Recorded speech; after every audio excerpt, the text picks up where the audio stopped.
Good morning, ladies and gentlemen. Welcome back to the All American Savage Show podcast, Twitch stream, Facebook, OnlyFans. I don't know what you want to call it, but we've got it all. Welcome back this morning. Glad to have you with us. Thank you for spending your morning with us. There's a lot to cover in the news today, and there's a lot of misinformation, disinformation, inaccurate reporting, and things such as that. Now, I want to start this show out with first telling you right off the bat, I am not a journalist. I don't have all the accurate information, but what I do have are people sending me various different messages in regards to mainstream news issues that are currently hitting the MSM. Now, all I can do, all any of us can really do at this point is present you with what is being said on both sides, and then you draw the conclusions yourself. The only way to provide, that's the cat in the background, the only way to provide accurate information, essentially, is to actually have somebody on the ground doing live reporting there. And even then, like, things should be trusted with a grain of salt. So just keep that in mind with the stuff that we're going to discuss on today's show. Now, the biggest thing that I've seen coming out of the news, well, first, let's spit on it a little bit. Let's get some lubricant going. Like, how are you doing this morning, Josh? Coming in hot. Coming in hot. I'm coming in hot. It's a beautiful day here in Dallas, Texas. Nice and humid. Went to the gym this morning. Got a good lift in. What about you? Yeah, just hitting it hard, listening to some other podcasts. Oh, yeah. You're going to say Dan Bongino, aren't you? You said Bongino. You don't even listen to this podcast, dude. No. Oh, man. And I appreciate all the messages of support on my Instagram, on my tweets. Jesus. You can tweet me out at Sergeant Savage on Twitter for information, stuff like that. Also, my Instagram at @TheJohnBurke. My political account, Sergeant Savage 1776. You can DM me information, stuff like that. I've been getting a lot of questions in my inbox. I first have to say, the majority of them, I don't know. Like, I legitimately do not know. So I can't lie to you on that one. Let me turn the audio up just a little bit. There we go. Sorry about that, guys. I don't know. I just don't know. I wish I could give you accurate answers, but I, like many of you, are essentially just taking this from the MSM as we get it, and then we just disseminate the information, and you choose what it is. So let's start with the first thing that's going around. My inbox, I apologize. I haven't been responding to very many different messages out there in the inbox world on Instagram and stuff like that. But the biggest priority that I'm seeing right now, and if you haven't seen this, I posted on my Instagram at Sergeant Savage 1776, and it's a picture of a UH-60 that's clearly spray painted for Afghan Army. It looks to be obliterated with a lot of dog kennels in front of it. Now, again, if you go on my Instagram at Sergeant Savage 1776, where is it at? Oh, you just help yourself, Zoe. She just jumped right up on the table. It's the third one back. The third one back right now. I love these cats. The third one back right now. It shows the picture that we're talking about. Now, this is the one I've been getting the most questions about and regarding to or related to. It's, did we abandon American military service dogs over there? Now, I don't know. What I'm going to tell you are the messages I've received from boots on the ground in dealing with this. Right now, there is so much information out there saying that we abandoned these military service dogs. And here is the information that I got from my contact on the ground. And you do with this as you want, ladies and gentlemen. I'm not saying he's lying, and I'm not saying he's not. I'm saying this is just the other side of the story. And he says, so as far as those abandoned military working dogs, MWDs, can you check on her for me, please? I'm sorry. It's Bo. Posts floating around. Here's what I know. When the ANA retreated like the cowards they are, they showed up to the base in military vehicles with their entire family. They had a family dog or their ANA working dog. They had to leave them. The CIA and the State Department were flying out all the ANA troops and families on secret flights. A group raised $75,000 to take care of the dogs and fly them out on a private airplane. The State Department didn't allow that aircraft until after we pulled out. The dogs are being taken care of unless the Taliban cut them off. Last I heard, they will be flown out. So you take that as you want, ladies and gentlemen. I don't know.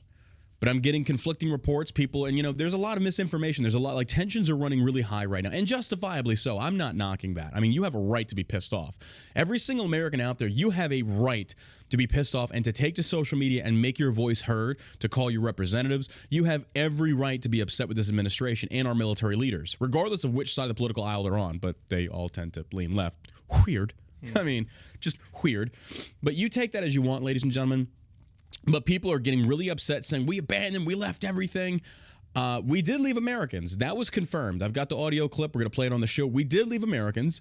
That was acknowledged today, or yesterday rather. As far as the service dogs, from what I'm gathering, the American ones were evacuated. The Afghani ones, they were trying to, but from my knowledge, they were. So I don't know. So you take that as you want. Now, with that being said, there is a group going around right now trying to raise funds for these dogs. Now, I forget what they're actually called, what their names are. It's what is it? Fox News picked it up, and apparently they're promoting a scam. For those that don't know, ANA is the Afghan Army. ANA. But Fox is apparently promoting a scam, and I don't think they realize it. I think this guy is asking for like $1.4 million to fly these animals out. Ladies and gentlemen, verify and vet who it is that you donate money to. People have been asking me to share GoFundMes. I won't do it. I don't know who these people are. I don't have the time to vet these personally. What I will say for those of the fallen military families, the funeral costs, stuff like that, that's covered by the military. Like, I know people don't want to address this, but there is a lot of like that. The life insurance policies on these individual soldiers and Marines, the family is going to be paid. Now, is it enough? Well, I mean, of course not. I mean, you can't really put a value on a human life. But just keep that in mind, ladies and gentlemen. People don't want to talk about that, but that's a really hard reality that we need to face. We are throwing money at a lot of different things where there's already money from the government coming. Now, don't get me wrong. I'm not saying don't donate to these causes. That's not what I'm saying. What I am saying, though, is verify. I've seen two fake GoFundMes right now. And y'all's hearts are in the right place. I commend you. I mean, I doff my proverbial simp hat to you, sirs and ladies. I do. I doff it to you. Maybe that'll get me laid later. I don't know if I act very simpish. But just be aware, ladies and gentlemen. Be aware. Don't go throwing money. Yeah, there it is. Veteran Sheepdogs of America. Apparently, they're the ones that are possibly scamming. It's not been verified, but there is a lot of chatter going on about back and forth of people saying that this is a scam. It's a fraud. I'm not saying it is. I'm not saying it's not, but you take that for what it is. Trust but verify, or just look at things from a very suspicious position, if you will. So be careful with that. That's all I'm going to say. Be careful with that. I hate to see people's hard-earned money going towards scams and other people making off like bandits at the behest of your hard-earned money that you're trying to donate towards wonderful causes. So please keep that in mind. I cannot say that enough. I cannot say that. And you have every right to question everything you donate money towards. So when you see a GoFundMe of somebody or something related to Afghanistan, you have every right to openly question. Openly question. I'm still sick. I still oh my God, like all my lymph nodes are swollen. I'm still here. I'm dying. I'm on my deathbed, and I'm still here doing this podcast for you. That's how much I love you, sons of bitches. Not really. I'm okay. I'm fine. Just little sniffles. It's probably the Delta strain. I probably brought the Delta strain into the office. Could be. Here, yeah, I've got your prescription right here. There's my prescription. Here. He's holding in his hand. It's a mask. It's Take one of these. Take one of these. And don't call me. I'm going to do the rest of the show in a mask right now because this is apparently going to stop it. Oh, my gosh. That's what our finest have come up with. That's basically it. That's your prescription. So just keep that in mind, ladies and gentlemen. I know I hate having to say this, but it needs to be said. Be careful of who it is that you donate to. Ask for proof. And the other thing is I checked this page out, and they're not showing any proof of the dogs. There's no physical. The image I'm describing to you that I posted on my Instagram is the same image they've used. It's very sus. Be very careful with this because I've looked at the Instagram page as well, and it's got a large following. And there are people calling this out. There are other mainstream influencers that are actually canine handlers that are going out. I know Miss Christie. She's a friend of mine. She's big into training dogs. She's been blasting these people. She's been tagging other people on Instagram saying, watch these motherfuckers. They are scamming. Be careful. I trust her. She knows what she's talking about. She's been doing dog handling for a very long time. An honorably retired police officer, big 2A advocate. So, Miss Christie, if you're watching this, thank you for putting that information out there. And that's where we're at on that. Okay, so moving on, ladies and gentlemen. We'll get right into it. Last night, for those that don't know, the last aircraft carrying military personnel left Kabul. Last night, the last aircraft carrying military troops has left Kabul. Effectively, from what they're saying, there are no more there are no more U.S. military in Afghanistan. Now, what I did not say is that there are no more Americans left in Afghanistan. And I'm going to pull up the soundbite for you to listen to because you need to hear this, ladies and gentlemen. And if this just doesn't like get your blood pumping, I mean, I don't know what will. But this was on the news. I think it was yesterday, and I want you to listen to this, okay? Just give this a listen. 1 second while I rewind it. Do you have a sense this morning as you talk to people on the ground and you talk to people across the Defense Department about how many Americans remain in Afghanistan today? I don't think there's an exact figure, Willie. We believe we got the vast majority of American citizens out, something to the tune of 6,000 of them. And we think it's probably in the low hundreds that are still there. Okay. Low hundreds of Americans that are still there. I want to read something for you, ladies and gentlemen. And if this doesn't get your blood fired up, like I don't know what does. August 24th, 2019. It's time to remember who we are. We are Americans. We treat each other with dignity, we leave nobody behind, and we give hate no safe harbor. August 24th, 2019. Tweeted out by President Joe Biden. March 6th, 2020. We are so much better than who Donald Trump thinks we are.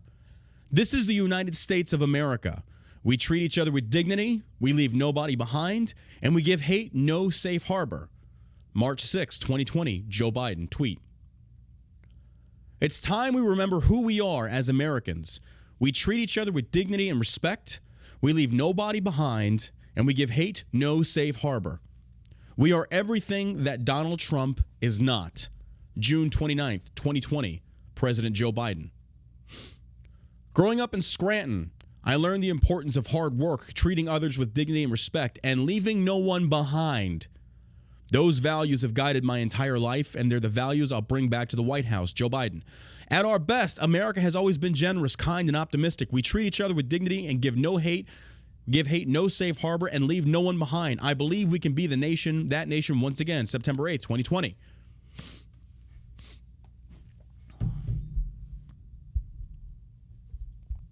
These were tweets by then running for presidential nominee Joe Biden. I am tired of being lied to. What goes through my mind when I read tweets like this and then I turn around and I look at people that are left behind, stranded, fighting for their lives, is it relates to the one question I continuously am asked by young men and women wanting to serve our country. And I say men and women because there's only two genders, so go fuck yourself. The one question I continuously get is, John, should I enlist? This is a very hard question and difficult question to answer. But it's one that I think that should be answered honestly and without restraint for fear of being labeled anti-American. Now, what I'm about to say is it's hard to say this. Me, that I served a very long time. I fought in both theaters. It's difficult to say this. I, in the current situation America is in, with the current administration that we have, would not enlist.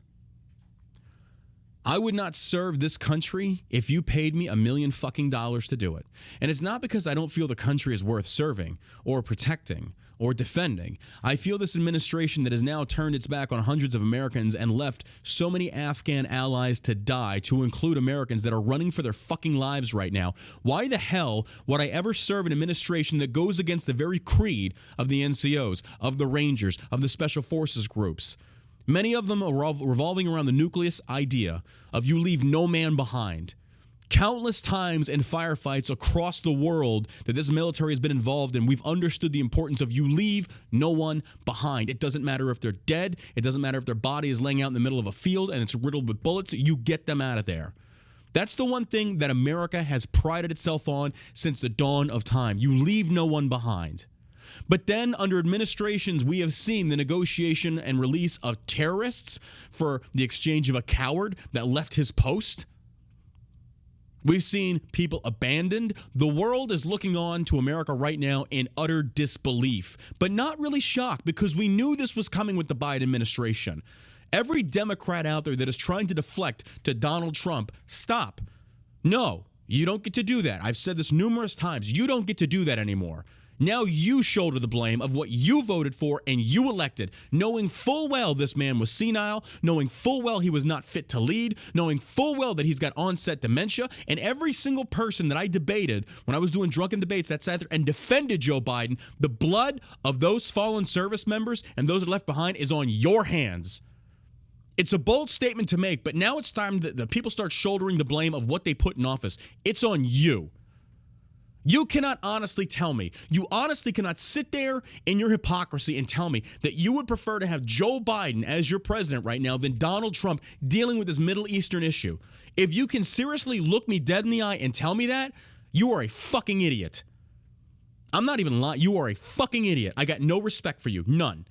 Donald Trump, whether you liked him or not, at least had the balls to deal with this type of situation as it needed to be dealt with extreme violence. That's all the Taliban understands. That's all they understand. So for you to sit there in your cushiony chairs and tell the other people in the Twitter world and on Instagram that Biden's doing a good job considering what he was handed by Trump, negative. This falls on Biden, the military-industrial complex of leaders, woke leaders. It falls on you. And we're going to get to more of that here in a little bit. I had to get that off my chest. I would not enlist, and I would not serve this administration. Because when you do that, you are giving them fodder for their cannons. It's so hard to focus with Zoe like climbing on your back. We're a very animal-friendly company here at shellshockcbd.com. I wouldn't do it, ladies and gentlemen. Find something else. Find something else. The military does not deserve the honor of your service. Right now, we have woke leaders with no balls. None. No fucking balls. Career politicians in suits that are sitting there telling you what you want to hear, not what you need to hear. They're yes men. They lack the spine and the conviction to do what's needed to be done to ensure that our boys make it home safely. They're yes men in suits. They're bureaucrats. We've seen this before under the Trump administration. General Mattis, biggest disappointment. Biggest disappointment. And we're seeing it now, repeatedly. I hope America now wakes up to the fact that just because somebody wears a uniform does not make them inherently a good person or able to make good decisions. This is where we're at now, ladies and gentlemen. And I hope you realize that, and I hope you're learning. I hope you're watching. If anything, everything that we're seeing right now is serving to wake the people up, and I think the people are starting to stir. There is so much anger on social media right now. People are understanding what it is that's going on. They're looking to Afghanistan and seeing the massive letdowns of the Biden administration only 7 months into office. The VP is AWOL. Biden's checking his watch when the handover is occurring with the fallen service members. Literally it's literally there. You can watch it yourself. America is furious. This withdrawal was a master clusterfuck. And then you got Alyssa Milano out there tweeting about how the Biden administration is doing such a great job. She must have heard us yesterday. She did what? She must have heard us yesterday. Called her out. I fucking hate that cunt. She's a cunt. When she dies, I will be happy to piss on her grave. I would be happy to piss on her grave. She's a dummy. She's a fucking idiot. I'm not pulling any punches. I'm not going to pretend like I like these people. I don't. I hate them. I hate them with everything inside of me because they are so anti-American. They're so woke leftists that you deny what's actually going on. To sit there and praise this administration, which, by the way, the very same cunt that sat there and tried to destroy Kavanaugh on 30-year-old accusations from Christine Ballsy Ford, who said she was raped at a frat party in high school, and yet didn't say a damn word for 30 fucking years. And then when Trump appoints him, then you come forward? Convenient, right? Very convenient. And Alyssa Milano sits there, smug. Just want to smack the shit out of her. I fucking hate her. Sitting there and trying to demonize this man who has served his country. And these accusations are not evidence. They're accusations. And every man is deserving and woman is deserving of a fair and unbiased trial. And it seems like that's not happening anymore because now accusations, according to social media, serve as the very same things that demonize you. It serves as your conviction. I tweeted out to some stupid bitch this morning, some fucking moron, about Madison Cawthorn. I don't care for Madison Cawthorn. I think he's young. I think he's very inexperienced. He's a hothead. But it is what it is. But this woman says, why are we still taking this guy seriously? We just had sexual allegations made at him. It's like, oh, well, you raped me. There, you have an accusation. Do I now take you non-seriously? You see how this works, ladies? Do people, and this is how stupid people are. And it's not just the left that does this. We see it on the right, too. Just insane, stupid motherfucker. And that's the problem of social media. It's given people a voice that probably should shut the fuck up. That you lack critical thinking skills to the point of saying, an accusation is not evidence and therefore no proof of actual guilt. That person's entitled to a trial. But you, that weaponize the court of public opinion as your sword, you certainly support that when it's favoring your side. And the right does it too. Yes, they do. They do it just as much. Well, maybe not as much. Do not sit there and preach to me. Yeah, I'd say like tolerance. 98 to 2 as far as the scales. But, I mean, if you're going to hold people to that standard, then what about Tara Reid, who said that Joe Biden sexually assaulted her? Alyssa Milano said nothing. Nothing. None of them did. Well, there's one lady that came out, I forget what her name was, but she said, I believe you, but we need to get Donald Trump out of office. So yep. I remember that, yep. How quickly they are to forget the stances and positions they take when it's their boy in office, 100%. How quickly they forget. It's just weird. Is it weird? They're power hungry. It's hard not to think that they just don't like America. They don't like the. I don't think it's. They don't okay, like, so let's dive into this. I don't think it's that they don't like America. So when people, I'm gonna get so much shit for this, but here's where I stand on this one. You're right, but here's where I disagree. These people, it's not that they hate America. They hate what America is and how it was found, and they want to see it changed, but into the optic of how they want to see it, which is inaccurate. It's non-realistic. It doesn't exist. But there are some good points that the left does have in regards to bringing up inequality in certain aspects. So take, for example, the BLM. I don't support the BLM. They did have some points. They did have some points in regards to tyranny behind a badge that did need to be addressed. There is that. But it's like the overwhelming majority of the points they were making were so far off, but there were like little crumbs here and there's like, no, I actually agree with that point.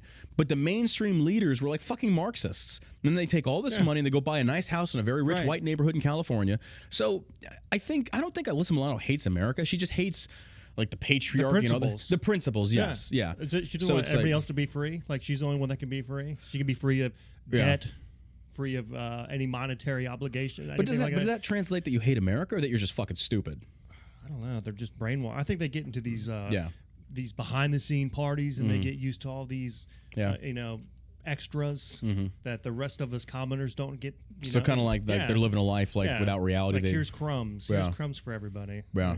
I mean, if you want to look at the most recent, like look at Hassan Piker. Like I keep harping on this, but every socialist on Twitch and stuff like that that's been debating this guy, he was from the Young Turks. He just bought like a $2.8 million house in California or some shit like that. And suddenly these socialists are like, oh, well, no, he earned it. He worked hard for it. It's like, isn't that the very premise behind capitalism? Well, just go back to Dr. Fauci's emails. Dr. Fauci, yeah. When they were talking about hydroxychloroquine early. Yeah. And then talking about how it worked and how it was effective and all this other stuff. And then you had all these doctors buying up all the hydroxychloroquine. We were talking about it earlier. Our best and brightest send us home with a mask. So when you got your COVID positive test, what did they tell you? Did you get? No, me either. They just said, oh, you got COVID. Go home. So you got to wait 2 weeks. Yeah. See if you get better. Why not send us home with some sort of medication? Why not send us home with hydroxychloroquine or remdesivir? You see this doctor that we was listening to was saying 5 months ago that Texas was at 80% at herd immunity. This was 5 months ago. Like, why are they silencing these? He said, I put out his credentials are crazy long. And they kicked him off. YouTube kicked him off. He put a video. He said, I put on a tie. Looked real nice. My daughter showed me how to do it. I've got all these credentials, everything, all the research. They kicked him off. Yep. Why do you think? Why don't we put a class action lawsuit together against YouTube, Facebook, and Twitter who are silencing other doctors? There's just not just one doctor. How many people has Fauci? How many COVID patients has he treated? And they say zero? Like none? Like, yeah. Zero. Yeah. So he's taking all his information. This is our best and brightest? Yeah, I don't think so. I mean, the same could be said for the presidency. Absolutely. Anybody leading there's something to be said. These Democrats right now, none of them are our best and brightest. No. Our best and brightest, like it's who's rich, who's popular, flourish. who's especially in the GOP. Like right now, like a lot of these freaking GOP representatives, like especially a lot of these freshman congressmen. I watch what they have to say. I listen to what they have to say, and they're not very intelligent. All they're doing is they're Graham Allen and everything. They're basically repeating the echo chamber of "come and take them, freedom ain't free." Brr, brr, brr. It's like you're saying the same shit that's been like. What are you saying that's original? Like what are you saying in regards to policy? It's like it's bad. It's very bad, Joe. We shouldn't be doing this, Joe. Like, why not? Now, here's the one thing. I do respect Crenshaw. Crenshaw might be coming on the show Friday. I've been talking to him. We're going to see. But Crenshaw is at least, when he goes on, like I just watched the PC post on his Instagram yesterday talking about remaining in Afghanistan and the why it's necessary, and I don't agree with it, but he at least backs up what he's saying. I can respect that. A lot of these other people will not. They just go in there and they just repeat these same talking points over and over again. It's like, is this really the best that we have? Is this the best that America has? It's literally a popularity contest. It's a popularity contest with money to back. And that's why our representatives are straight trash. Many of them are straight trash. AOC auditioned for the role of Senate. Mm-hmm. She auditioned for it. Then you got Marjorie Taylor Greene out there freaking like saying Jewish space lasers. Like what? Like the people. I'm sorry. Like here's the thing. Like if you believed in the QAnon farce, you should automatically be dispelled from Congress. Like if you were so willing to buy into that type of bullshit, you should be expelled from Congress and like have another election. It's like, I mean, come on. You fell for the biggest conspiracy theory psyop that went on. Like a lot of people did. It was ridiculous. But again, this is the best and brightest that we've got. We can do better. Like I remember when in this last election, when I got to go listen to Ben Carson speak, black neurosurgeon that literally brought himself up in the fucking ghetto. I was like, this dude is intelligent. Like this guy knows what he's talking about. He's not. He's like the complete polar opposite of me. He's not quick to anger. He's very calm. Brain surgeon. Now, I mean, does that mean that he's going to be good at like international affairs? I don't know. But the things he was saying, I actually liked. Rand Paul is another one. Yep, doctor. I like Dr. Rand Paul. Yep. I do. I like his dad a lot, too. I liked his dad. I don't agree with everything he has to say, but when it comes to like, if he was to run, I'd campaign for him. I was like, absolutely. I would definitely rep Rand Paul. But there's so many people that are passionate about their jobs. Like if you're a doctor and your prescription is a face mask, then I want somebody who's passionate about medicine who's going to try to help me solve the problem. So if you have cancer, you're not going to try just one treatment. All right, you're going to keep trying treatments and treatments and treatments until you find the one that works. Yeah. You're not going to stop. So like what they're doing right now, if we're at 80% herd immunity 5 months ago, we're doing something right. Absolutely. I mean, yeah, but the press is going to spin it because now they're talking about like spikes in Florida and such as that, to where like ICU hospital beds are in, like hard supply. I mean, I don't know what's true and what's not. It's hard to say, and I got a lot of people in the chat mad right now because I bashed Q. I'm sorry, Q ain't on fucking. You just put your tinfoil hat back on, leave the chat, and go to your next cult meeting. It's fine. I don't really fucking care. I don't care if you're like, oh, you're a neocon. Like I'm a neocon for not buying into a psyop that was proven to be fucking wrong. Like you shills for fucking the MAGA movement are ridiculous. You are ridiculous. I've said this numerous times. Like, you'll get no friendship from me. Oh, trust the plan. It's 20D shit. You're like those. I said this, but you're like those little green men from Toy Story when the claws speaking. The Q has spoken. Look at the Q. Is Trump in office? Is Hillary in jail?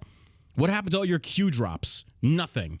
It was a total farce, and you fell for it because you hated the left so much they manipulated your hate. So you fucking say what you want. I really don't fucking care. Like, I'm not here to be your friend. Thank you for all the subscriptions, by the way, on Twitch. Appreciate that.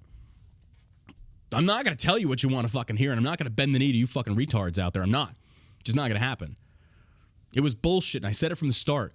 When educating liberals came out there after me, and then he bent the knee, it's like, actually, I was wrong. And then he went ultra, like, diehard, like, religious dude that now he thinks that Trump's the devil. It's like, whoa, that's a shift. Okay. Like, he was literally praising Trump at QAnon, and now he says Trump's the devil. It's like, jeez, wow, okay. Yeah. Fought that conspiracy bullshit, and nobody in the GOP really had the balls to stand up and say, I don't agree with this. Because everybody was manipulating and using that psyop to their advantage, to include Ben Shapiro. They didn't say shit. Not to the extent of saying this is bullshit. Like, hey, guys, listen up, gang. This is, like, not been verified. Hypothetically speaking, there is no proof. These Q drops are basically, it's called the Barnum Effect. You can go check it out. Check out my new book. It's pretty good. Okay, gang. So I don't care if you like me or not. That is what it is. All right, let's move into the news. Well, no, to go back to what you're saying, the reason they're silencing these doctors and stuff is because that's what social media. Social media is in bed with the government. Because it's been proven that, and they they actually reached out to me, is that they said, would you be interested in sponsorship to promote the vaccine? I was like, no, absolutely. They were going to pay me to promote the vaccine. They've done this with many other influencers. I've seen it all over Twitter. I've seen it all over social media. They are paying influencers to promote the vaccine.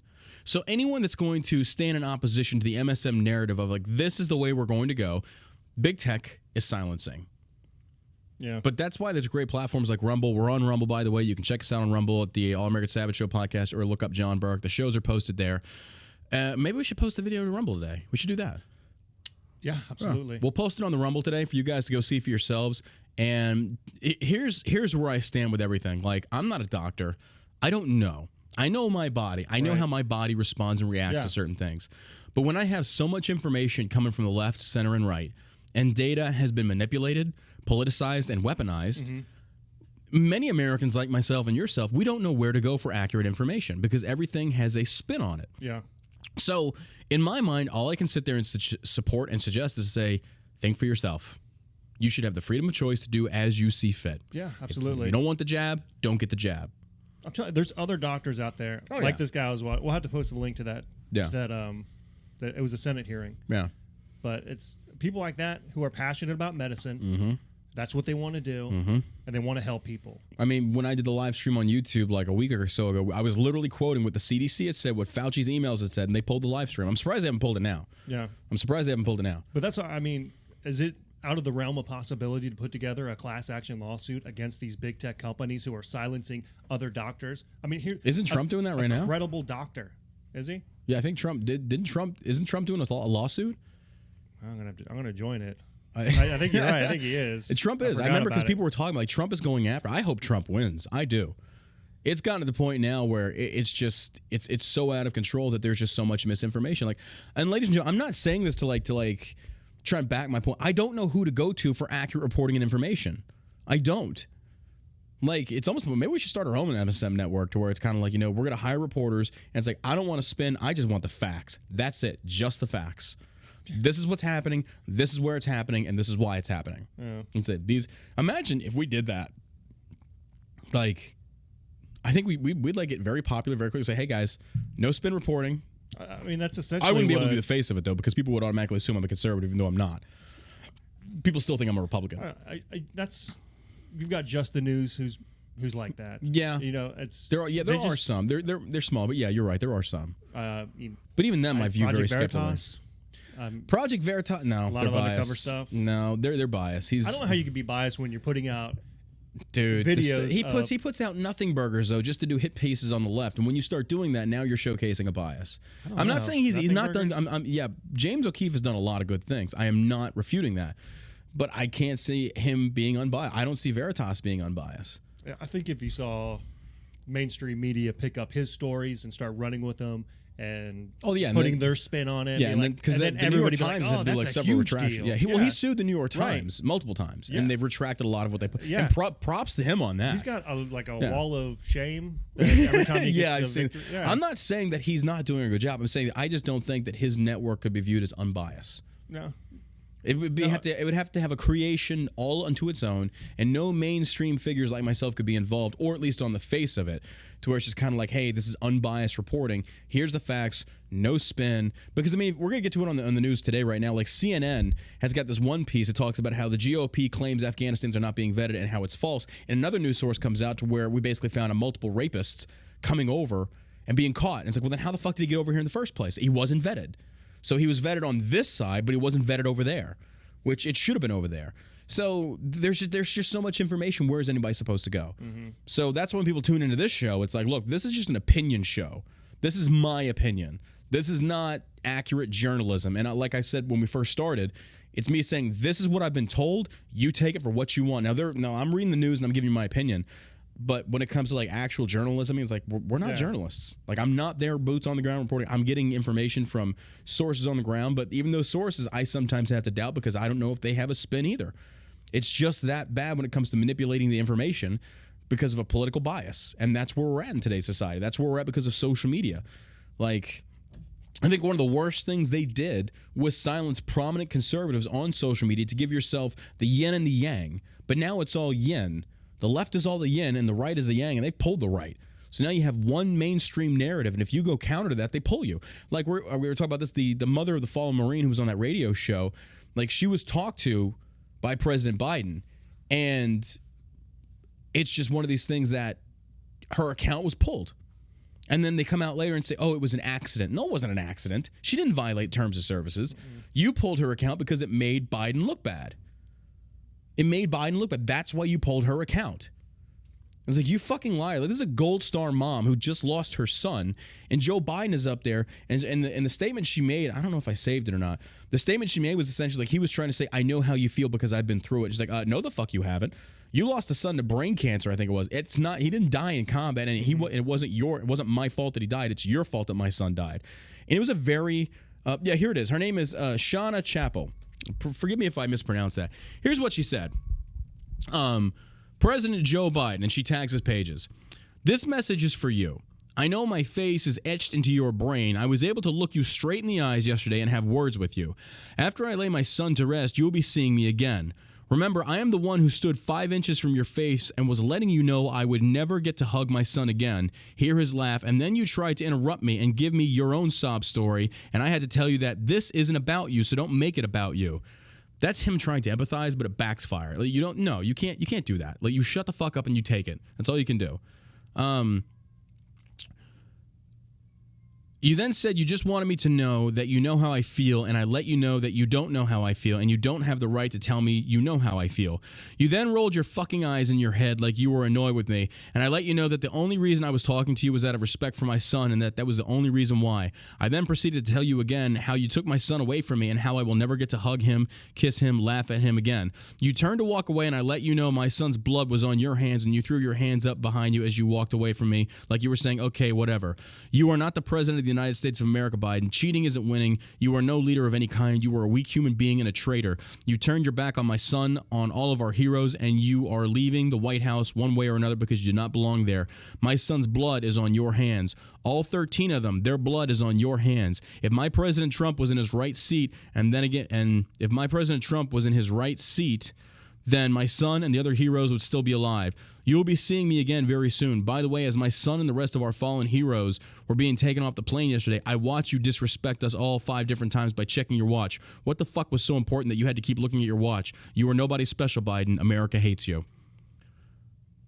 Powerful words. It's like she's reading my mind. Powerful words, no doubt.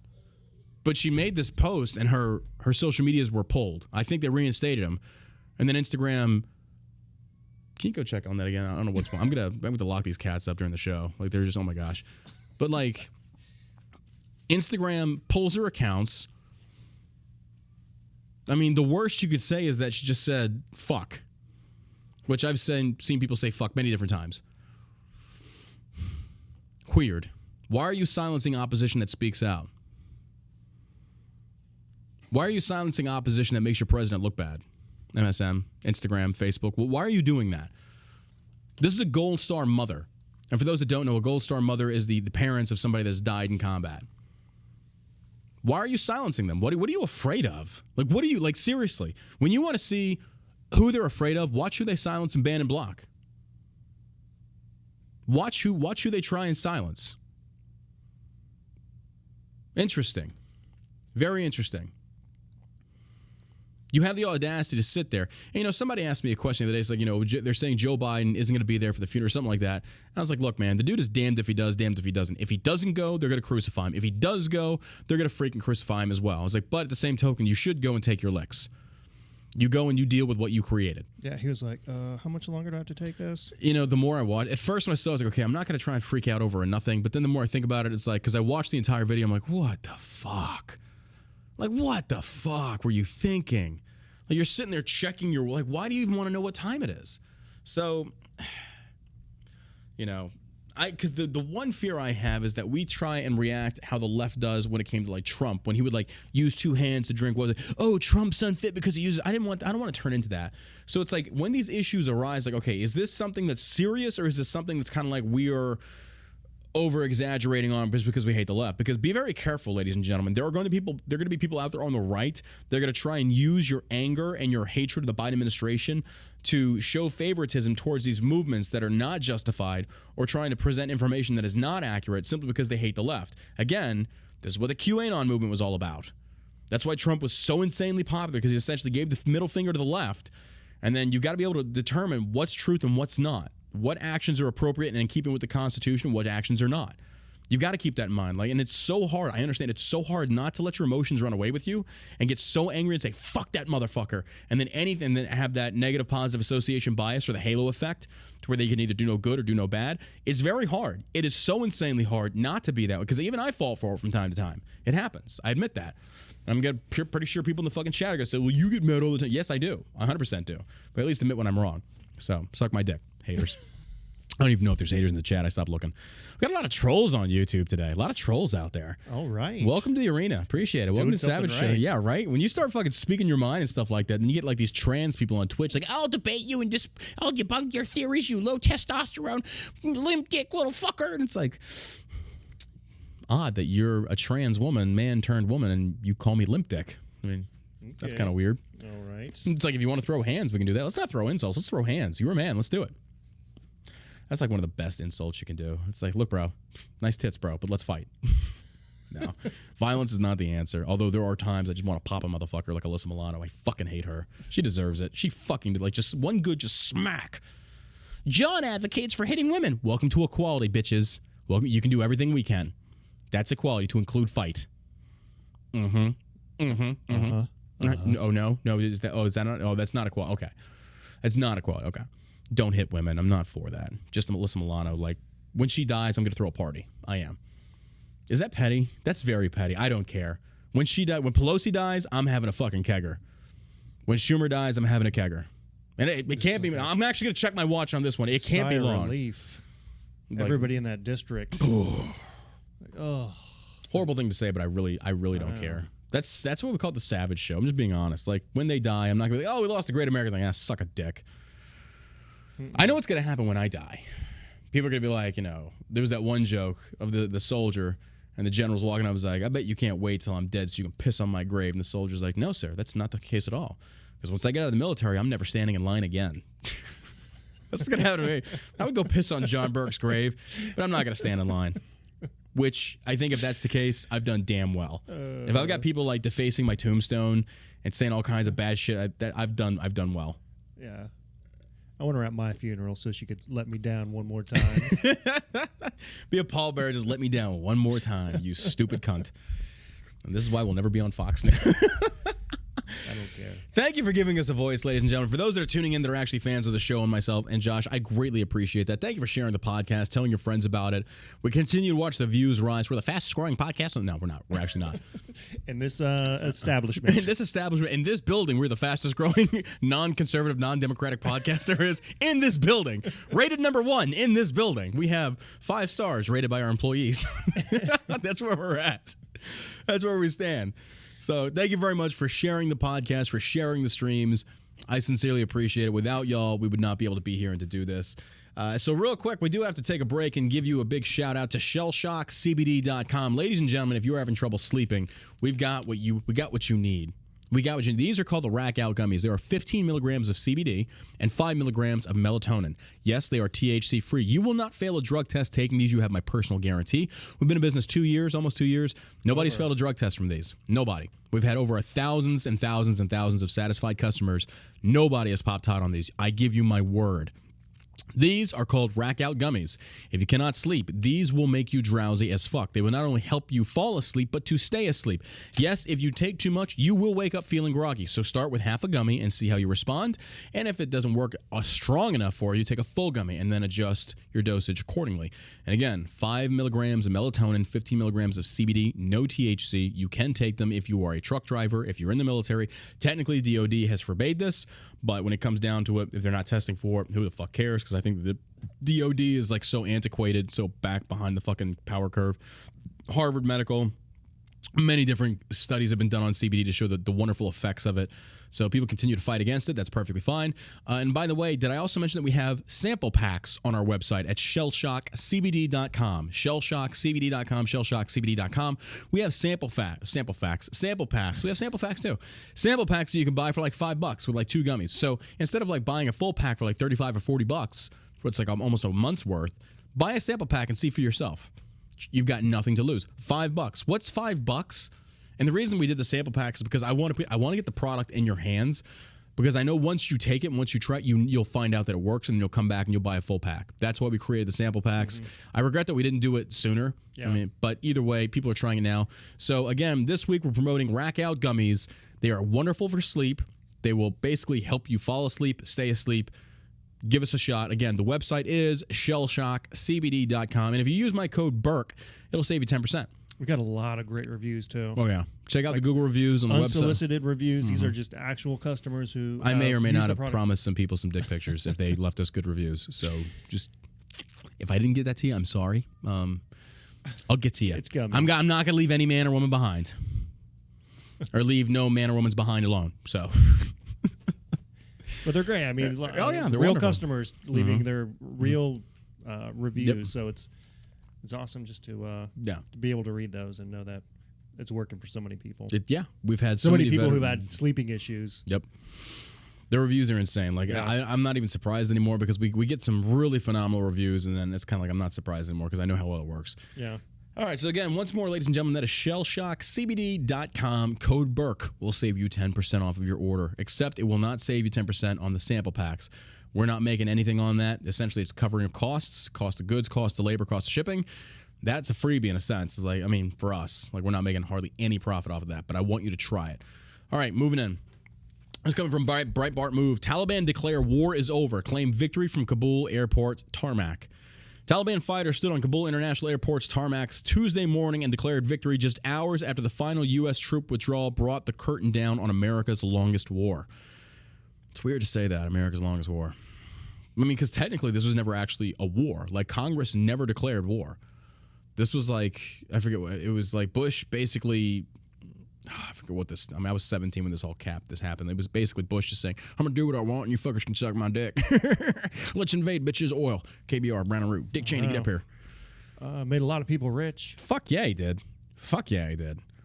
I regret, but I don't regret that we were so young and naive that we bought into the whole freedom isn't free.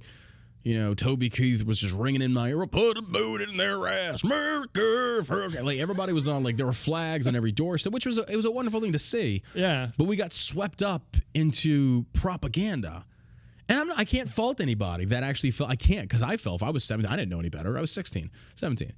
Like, we all fell for it. We all wanted revenge. But what we didn't see is, like, okay, what happens when we put our dick in the Middle East? It's like, you ain't getting it back. Not anytime soon. Like, be ready for that.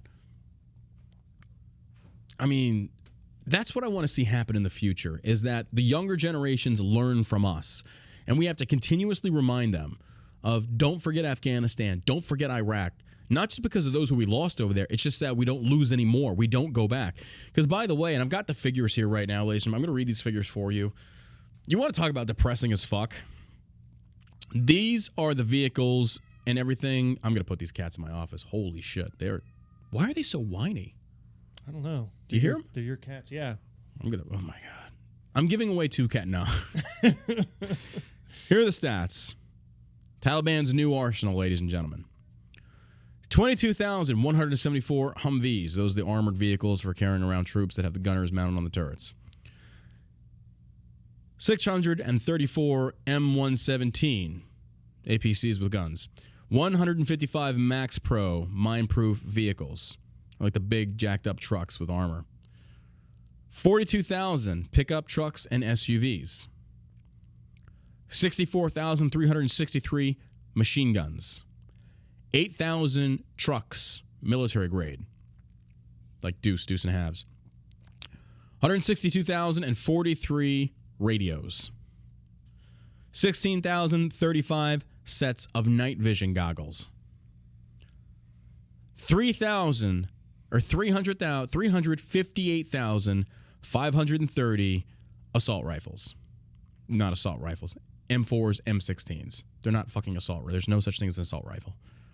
126,295 pistols. But they're probably like 9mm Berettas selling. They were really? How, hold on. And then 176 artillery pieces. Go ahead. Out of all those, which one would you say the worst is for them to have?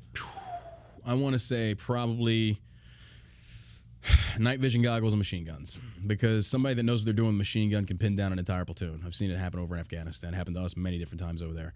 So night vision now gives them night capabilities. The radios probably not, because with those radios we left them. If they left them the same kind of radios we used, you actually have to have the ANCD to actually fill these radios with freaks. They can operate. They can operate on single channel plain text, meaning they're not encrypted, so you can use it, but anybody can hear you as well.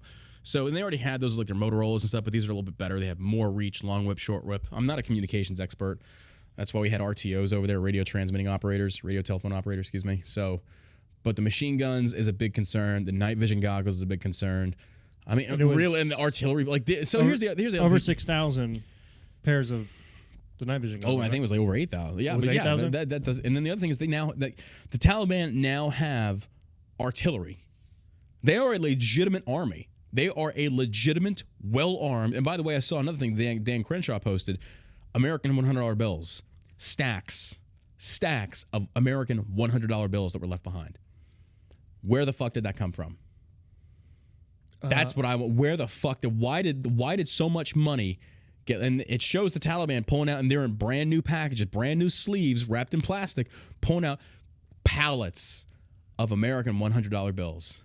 I don't have any information on this, but I'm gonna say the Biden administration, only because the Obama administration put $1 billion on a pallet and sent it over to Iran. So it sounds like that.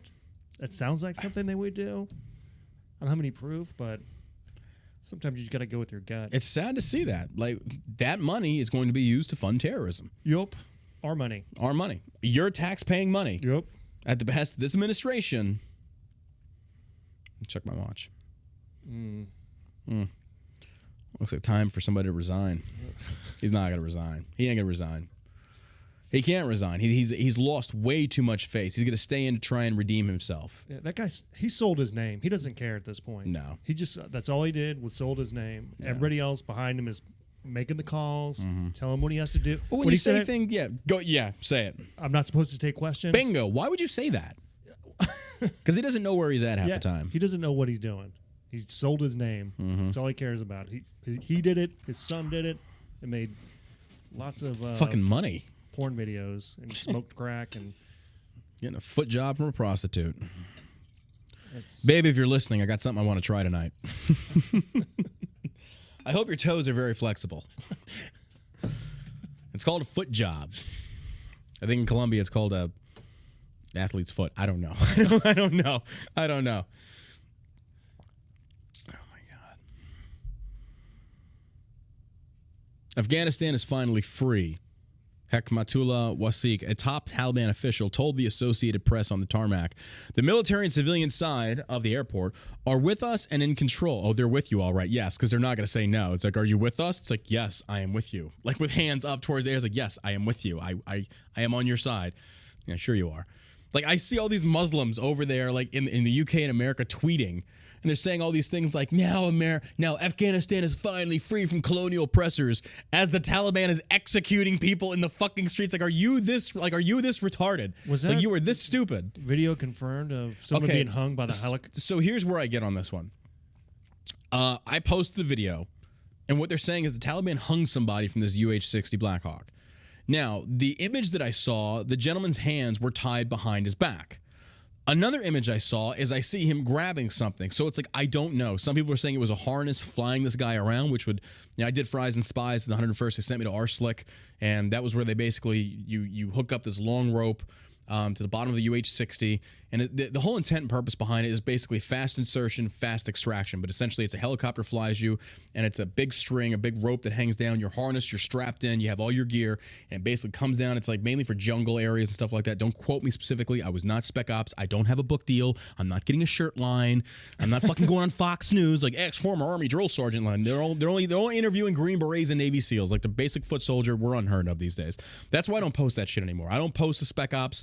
I post the fucking foot soldiers because God bless them. I don't think they get enough recognition. Everything is about who shot Bin Laden and this dude and this dude and this Green Beret. And I'm not knocking them. They do amazing jobs. But for me, it's like I want the boys in the boots that are on the front fucking lines every day. I want them getting the recognition that they deserve. I just feel like they're not. I feel like they're being overlooked. That's why I posted on my Instagram the other day of one of my contacts out there that they're literally loading these motherfuckers up in planes. They were loading these people up in planes and stuff. And I felt like they didn't get enough recognition. So that's where I stand on that. And it's not that I don't like the Spec Ops community. I love them. I fucking got a lot of friends in there. But it's like I want even the underdogs to get their recognition. So people in the chat are like, it's not about recognition. It's about whatever the fuck I want it to be. It's because my goddamn show, you fucking simp. Shut the fuck up and get out of my chat. Not about recognition. Nobody said it was, dipshit. But I do want to recognize the heroes over there doing damn good jobs and risking their fucking lives. So if I want to recognize them on my show, can I do my show, please? Can I do my show? Look, last I checked, it's not fucking random simp from the internet show. It's the John Burke American Savage show. Can I do my fucking show, you retard? Can I do that, please? Do you mind? It's not about the recognition. As you probably wear your fucking 5'11" tactical pants and your grunt style shirt and shut the fuck up. I'll do whatever I want, you dumb fuck. Have a blessed day.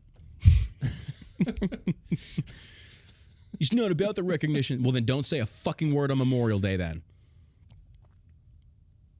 Don't say a fucking word on Memorial Day.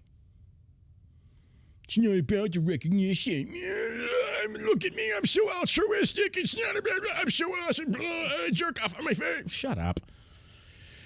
Wasik also urged a nation of 38 million people to return to work and reiterate the Taliban pledge offering a general amnesty. Okay.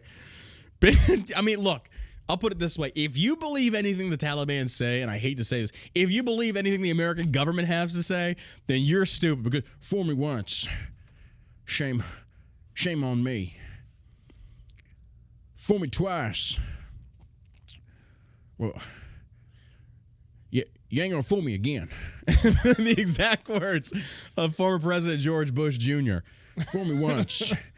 You're a slick son of a bitch. Fool me twice. Fuck, you're good.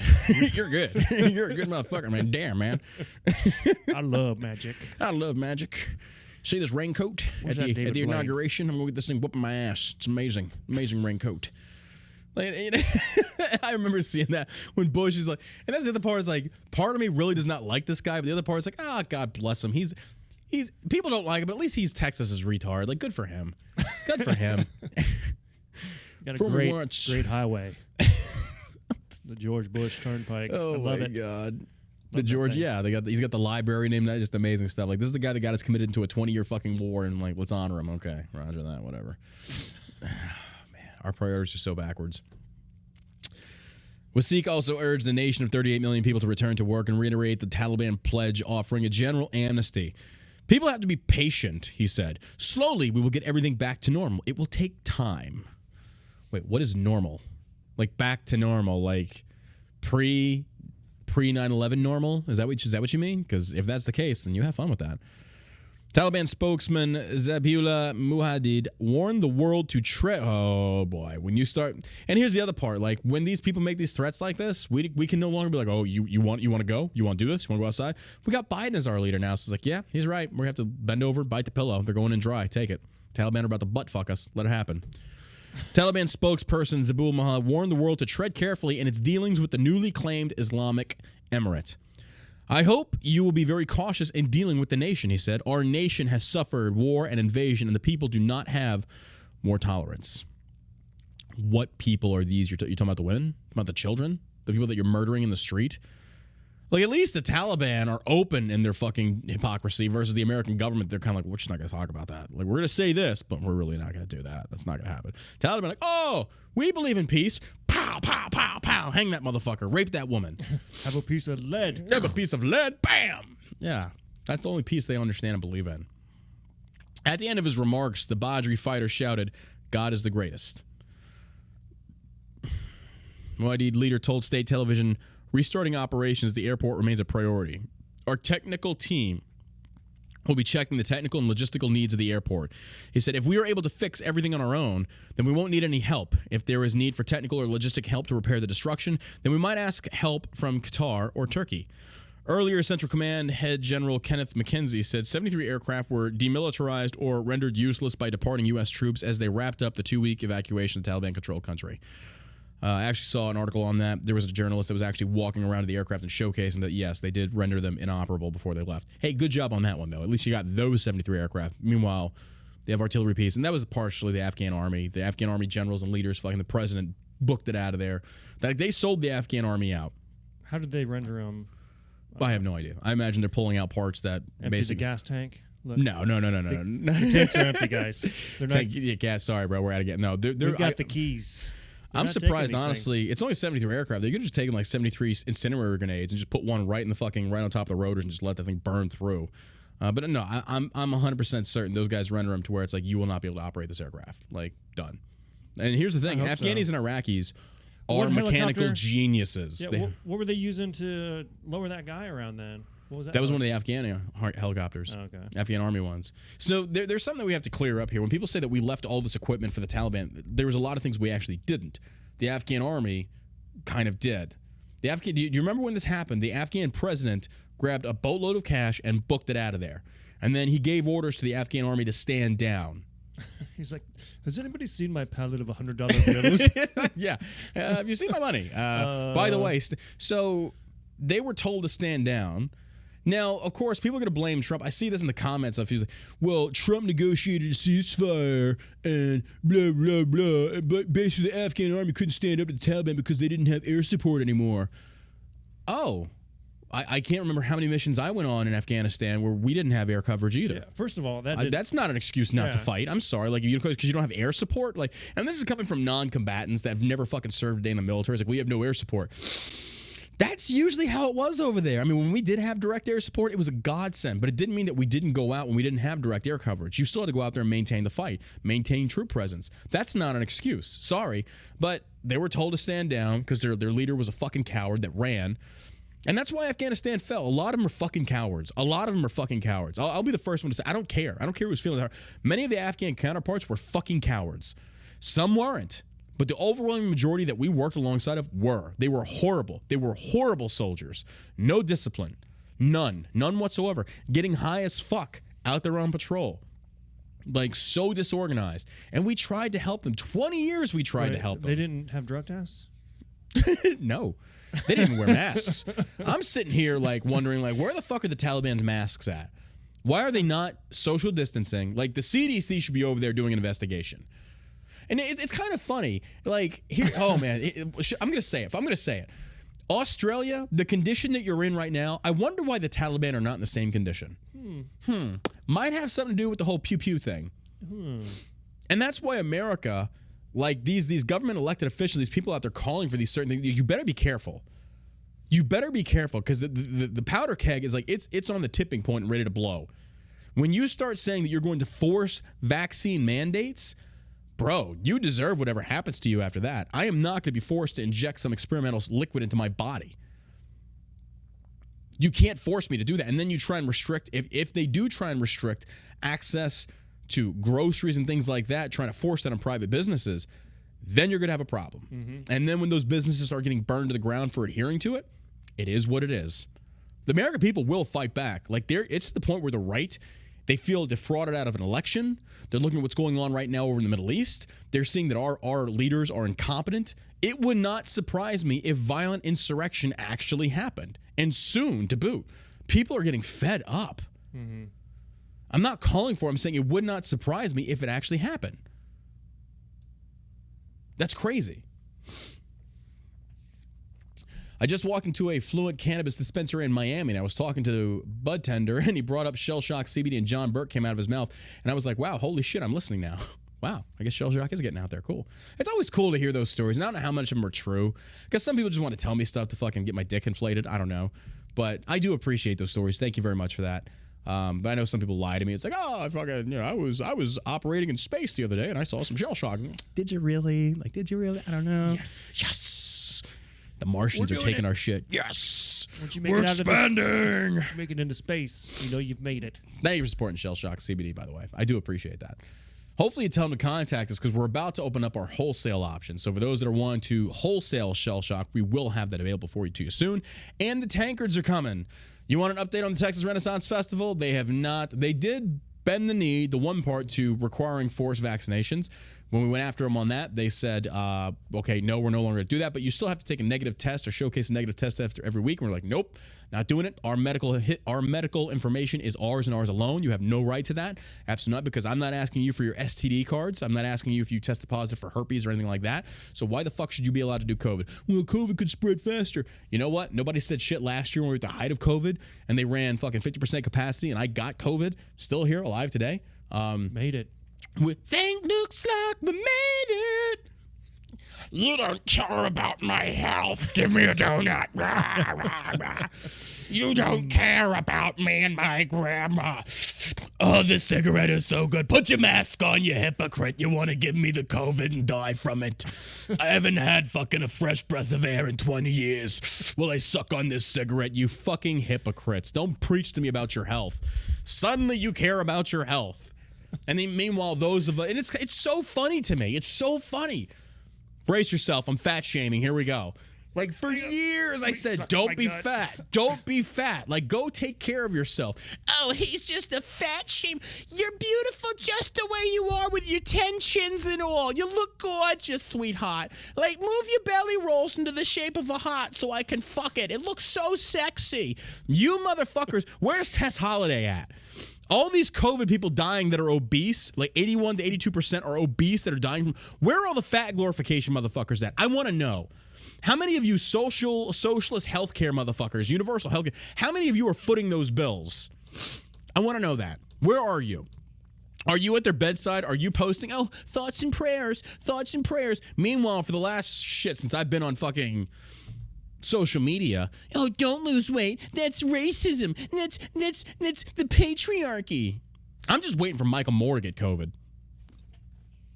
That's impossible because he would have some sort of preventative. Yeah. I'm sure he would be taking like hydroxychloroquine or remdesivir or. It's the truth. You know, it's the fucking truth. Something. You fat loving, and I don't hate fat people.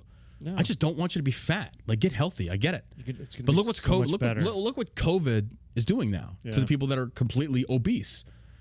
But that's the perfect example of people that were sitting there simping for these motherfuckers and saying, you know, oh, don't lose weight. You're beautiful just the way you are. Don't take care of yourself. America should love you for who you are, your personality. Well, I hope your personality is good enough to fight off COVID, because if it's not, you're fucked. If you compromise your immune system, I mean, I don't know, but don't sit there and preach to me about how I don't care about your health when for the last since I've been on social media, you didn't give a shit about your health. Like slamming fat pills down your throat left and right, and then somebody says, hey, it's not okay to be overweight. Oh my God, that's rooted in racism. Oh my God, I'm going to eat this cheeseburger. How dare you? I've got COVID. Put on your mask. Put on your mask. Fucking sheep. You brought it on yourselves. I mean, I don't know what you want me to tell you at this point. Like, I'm sorry. I'm not sorry. But don't sit there and come preaching to me and banging your fucking fist against the desk talking, you don't care about my grandma. You don't give a fuck about mine either. Let's drop this charade. Do we have to care about each other's families because of COVID? We don't. You give a fuck about paying my bills, but you were perfectly fine with the government shutting down businesses? Like, really? Okay, fuck off. I love how like we just divert on these feeder topics. We just kind of like go off these different tangents. That's what everybody talks about around their kitchen table anyway. Oh, 100%. We just say it. We're at least honest about it over here on the show. Like, you know what? We honestly fat shame people. I don't hate fat people. I just hate lazy people that make fucking excuses as to why they are the way they are and then try and blame it on everybody else except themselves. Like, oh my God, you know, friggin' fat shaming is rooted in like misogyny. I was like, I'm sorry, but my dick did not force that cheeseburger down your fucking windpipe, Karen. It didn't. You did. It wasn't me. My penis had nothing to do with you getting fat. Nothing. By the way, people, got out of the Army in 2016. I'm still here. All my haters. I'm still not fat. I'm doing great. I'm not running as much. I don't want to, but I'm feeling good. Looks good. I feel Looking good, buddy. I like that T-shirt. Oh man, we matched today. We matched today. Totally unintentional. But damn, man. Yesterday and today. If I look anything like you, I would fuck me. I would fuck me so hard. If I was a girl, I mean, hell, if I was a guy, well, I am a guy. Well, if it wasn't, how do I say this? If I was a girl, I would fuck me. If you were a Zim? If I was a Zim. If I was a Sim Sam Sim Simmy Bobby. If I was a Jabro, I don't know. Look, they. Oh my God, you gotta love it. Oh my God. All right, moving on to the next topic. COVID. It's here to stay, folks. Have they pulled down the YouTube stream yet? No, we're still live on YouTube. Okay, cool. We're still live on YouTube. We're over here on Twitch channel, ladies and gentlemen. I'm actually reading the comments for the most part over on Twitch. You can find me on Twitch at The John Burke. The show is live over there. You can, and I'm reading on YouTube as well. We got a lot of trolls on YouTube, but not so much on Twitch. Twitch is a better environment. All right, this is coming from Fox News. Taliban commit house-to-house executions in Kabul after U.S. exit as chilling audio demonstrates Afghans' fear. Wow, that sounds certainly like the Taliban are going to live up to their word of, like, it's okay. Let me see if I can get this to play loud enough.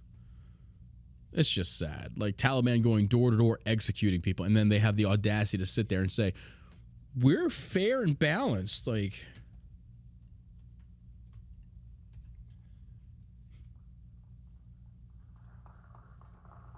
sources from Kabul report hearing gunfire everywhere.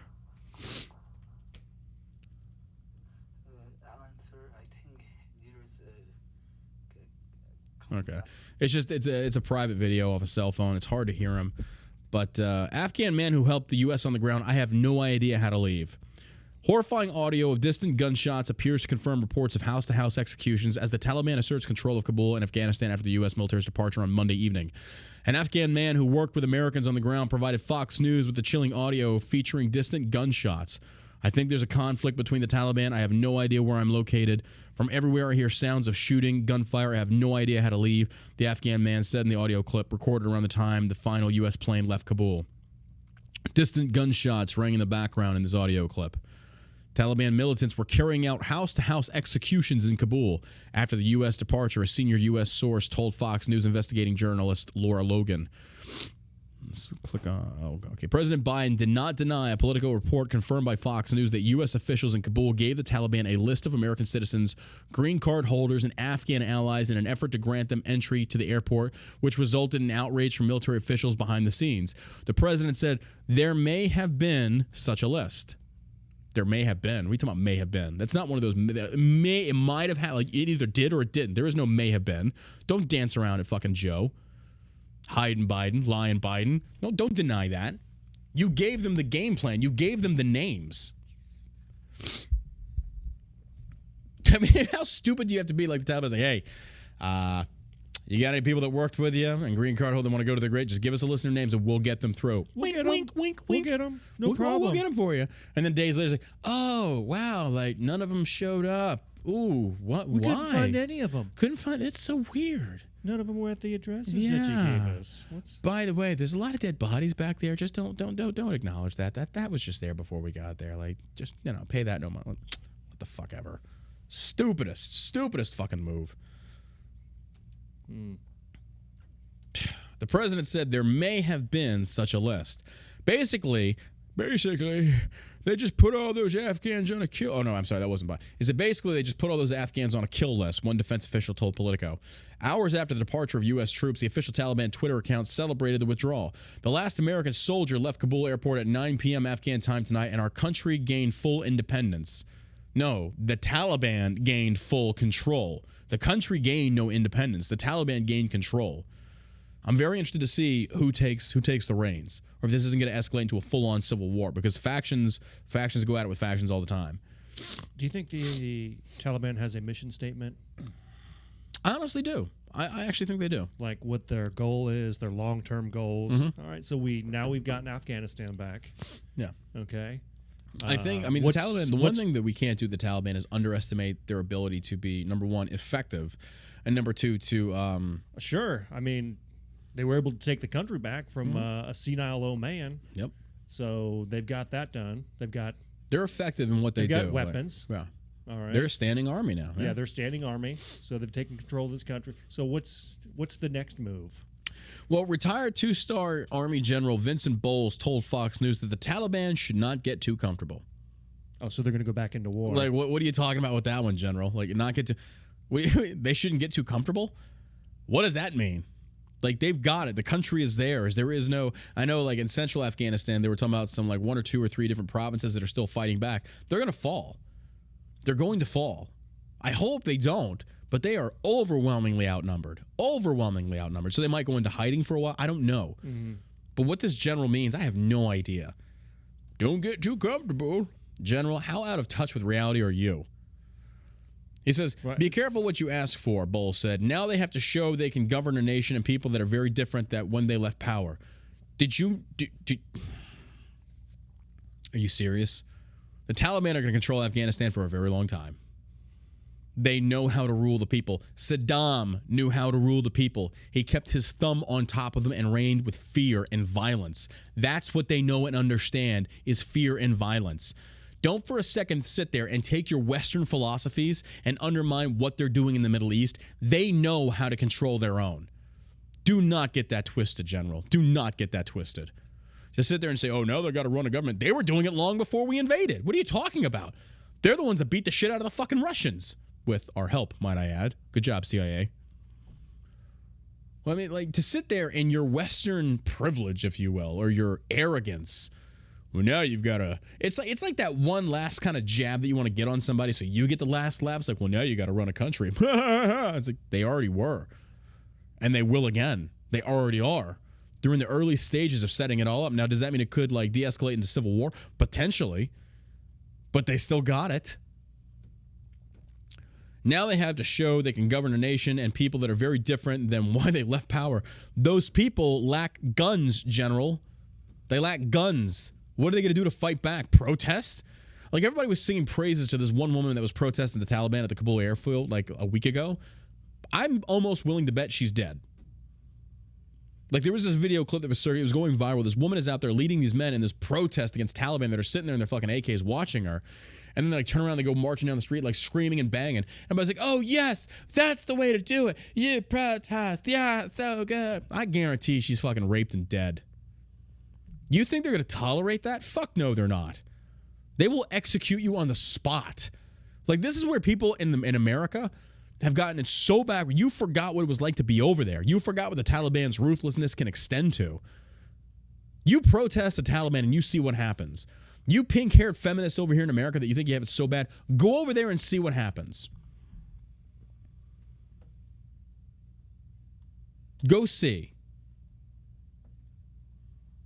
Almost willing to bet she's dead.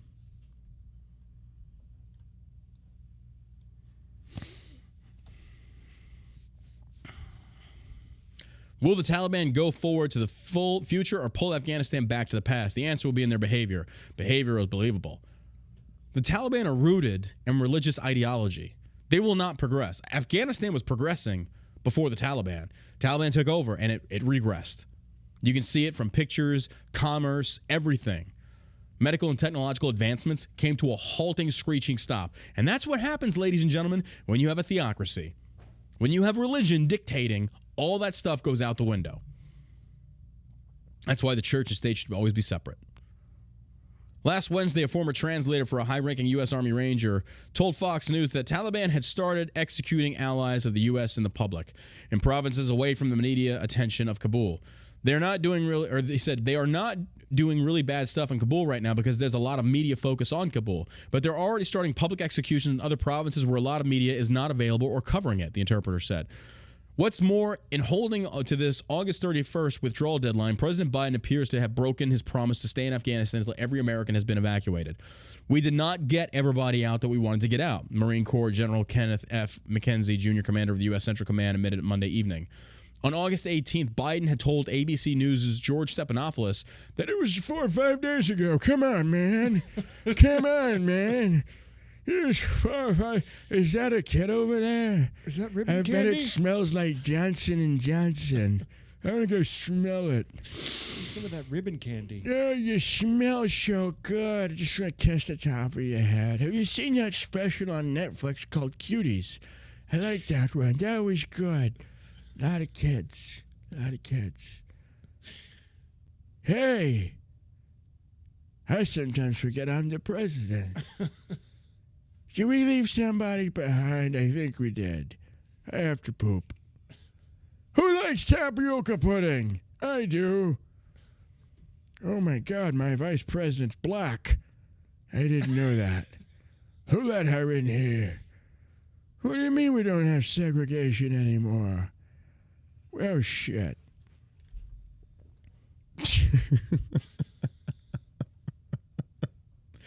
That was spot on, my friend. Was that spot on? Was that okay? That's gonna be my Joe Biden moving. Hey, who likes tapioca pudding? I do. It tastes delicious. What we're doing now, that's the path we're on, and I think we'll get there. He said, if there's American citizens left, we're gonna stay to get them out. Well, that we determined was a lie. Yet a senior State Department official told Fox News that a small number of I'm sorry about this.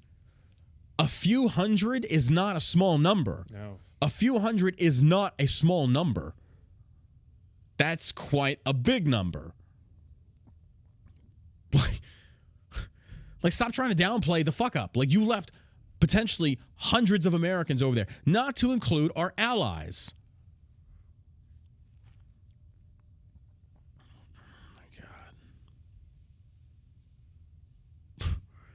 It was only a few hundred.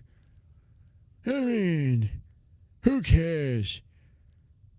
What's the big deal? Are we playing checkers tonight? Matlock is on at 9, and I've got my Reader's Digest. Oh, my God.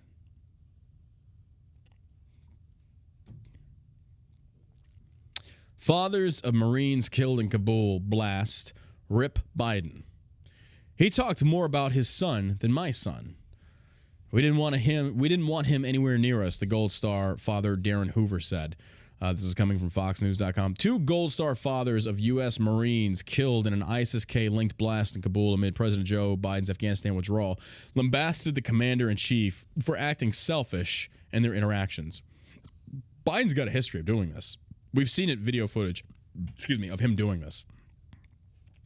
Like with that one, the hard hat worker who was basically saying, you work for me, and Biden was like, I don't work for you. It's like, yeah, you kind of do, yes. Remember that video? Really? Yeah. Oh, yeah, that video that's circulating. You're not a public servant? Yeah. What does that mean then? Mm-hmm. Oh, okay. That's what happens when the tyrannical get power. They hold on to power, and they think they are above the peasant class. Yeah. So it's like, no, and that's where, again, that's why social media has created politicians and turning them into Kardashians.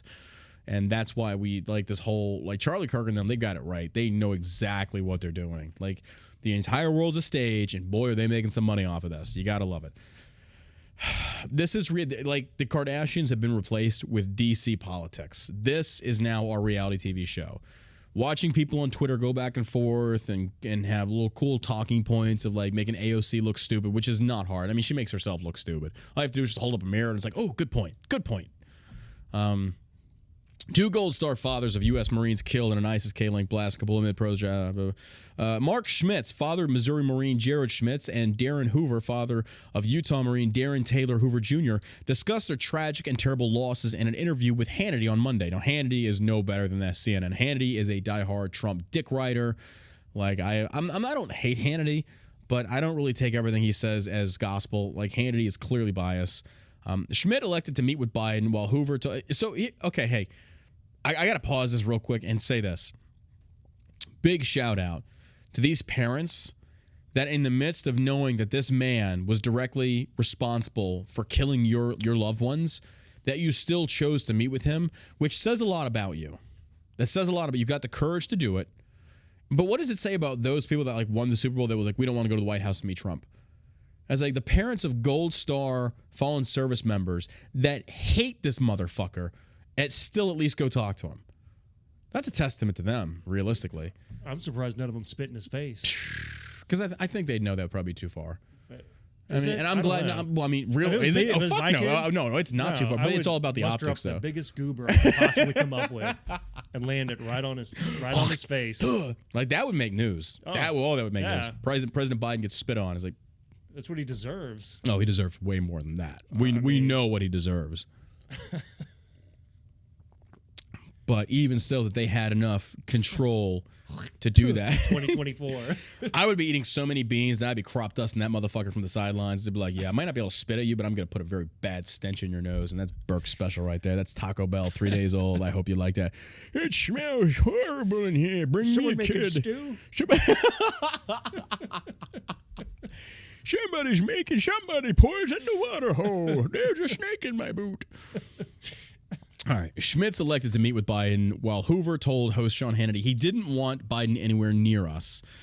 Schmitz said their meeting, however, was not pleasant, adding that the president reportedly spoke more about his own deceased son, former Delaware State Attorney General Joseph Bo Biden III, than he did Jared.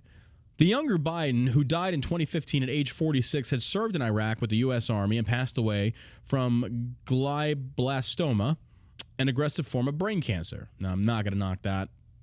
Props to him for serving his country. Horrible. But when you're talking to someone that just lost their loved one in combat, you don't bring up what you went through.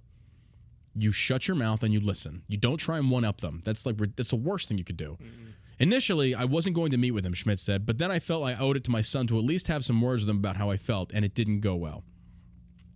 He talked a bit more about his own son than he did my son, and that didn't sit well with me. Hoover told Hannity the reasoning behind his decision not to meet with Biden was manifested at Dover Air Force Base, Delaware, where the president and first lady were on hand to solemnly greet the caskets of 13 fallen American heroes over the weekend.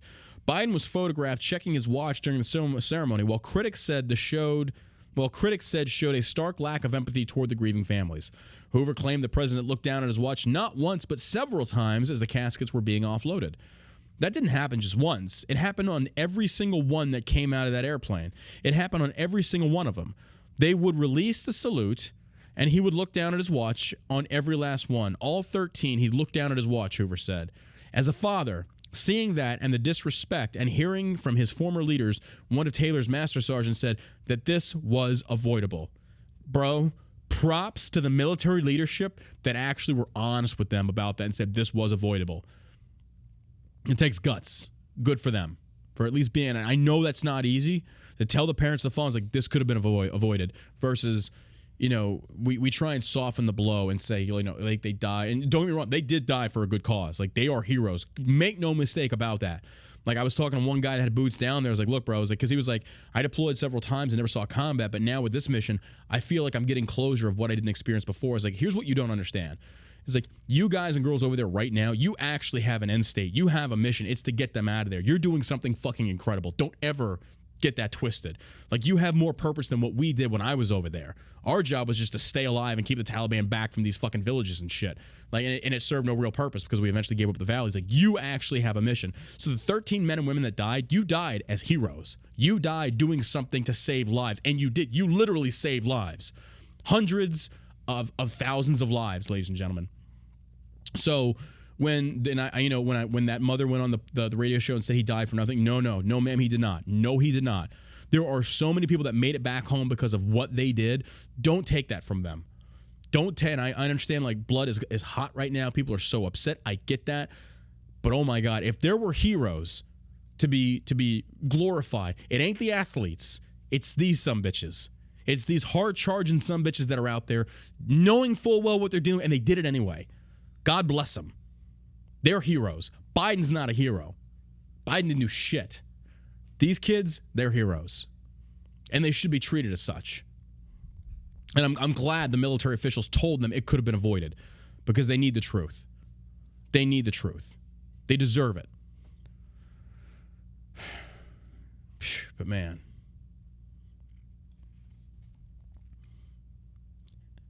Asked about why Hoover and his family declined to meet with Biden, the grieving father explained, "We said absolutely not.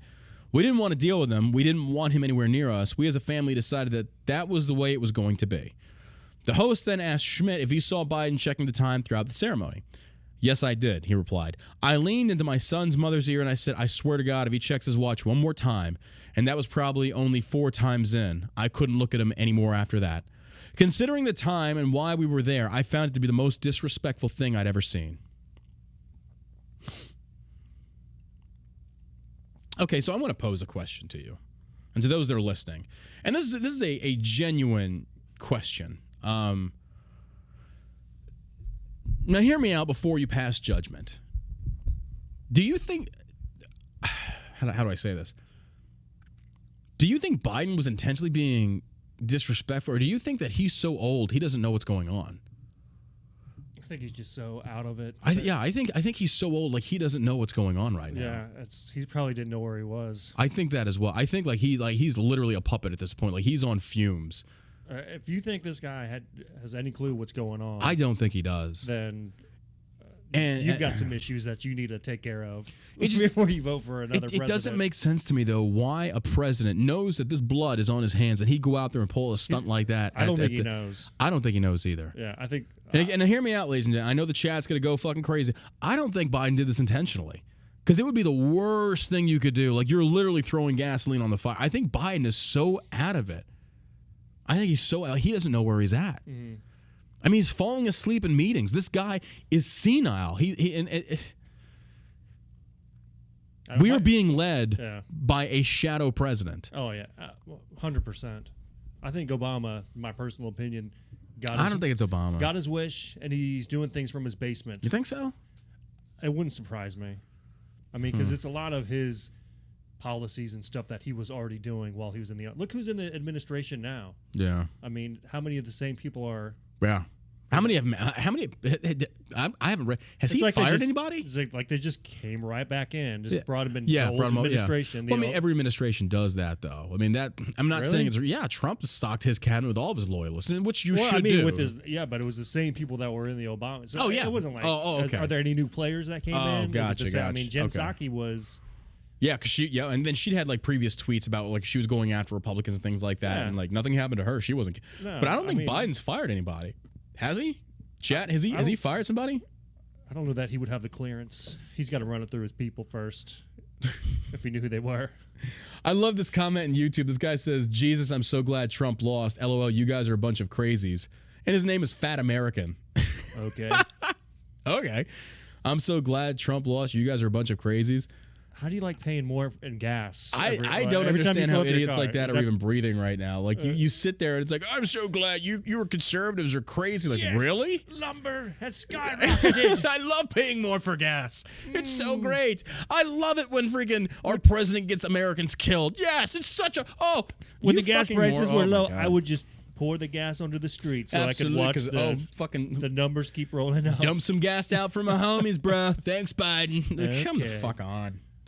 You people are crazy. Really? We're crazy. Like, are you seeing what's going on in Afghanistan right now? Yeah. But that's YouTube. They're full of fucking idiots. That's why Twitch is just so much better. I like the Twitch. Actually, I'm not even going to read YouTube comments anymore. I'm just going straight over to Twitch. Twitch, I love you. I'm going to read. We have a great Twitch community over there. You can look me up at the John Burke on Twitch if you want me to read your comments and questions, because we're gonna take some parts of the show and field some questions from Twitch. I have great moderators in there doing a damn good job. Make sure we keep out the riffraff. You can come in my Twitch channel and disagree, but you are going to do it respectfully. You're not going to come in here and be like, oh my God. And somebody said, come to Twitch, we got pudding. Careful, we have Biden in the chat. Somebody said, we got pudding. We got pudding, tapioca. Ooh. So yeah, YouTube, I love you. YouTube, come over to Twitch. I'll read your comments over there. Okay. Afghanistan interpreter fears for families still in Afghanistan, says they've gone into hiding. After the announcement that the last U.S. troops departed Afghanistan, Afghan interpreter Zizi said on Tuesday that her family has gone into hiding from Taliban forces.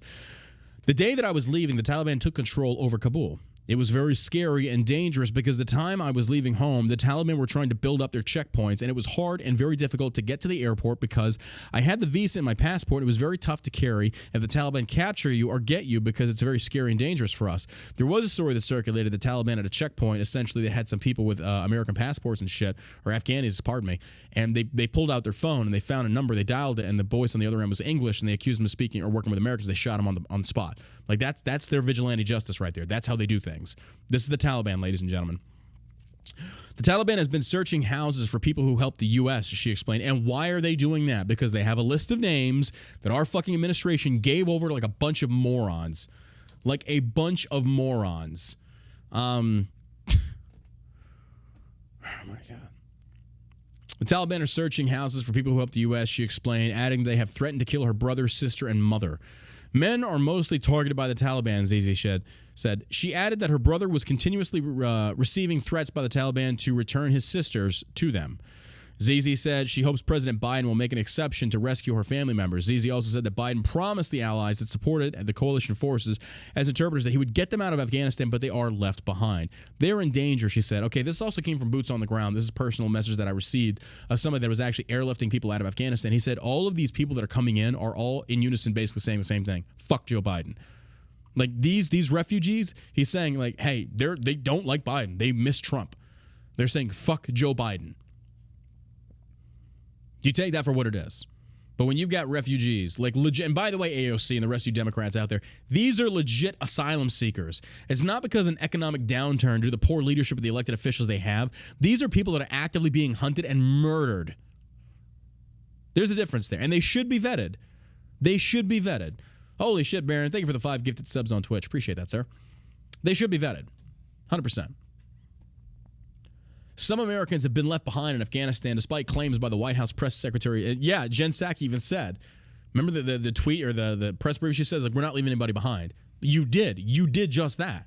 So now the American people don't trust you. And then when you come out and you talk about COVID, we don't trust you.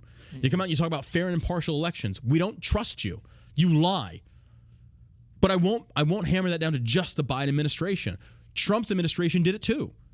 That's the thing. Like, how can you expect the people to trust you when you lie?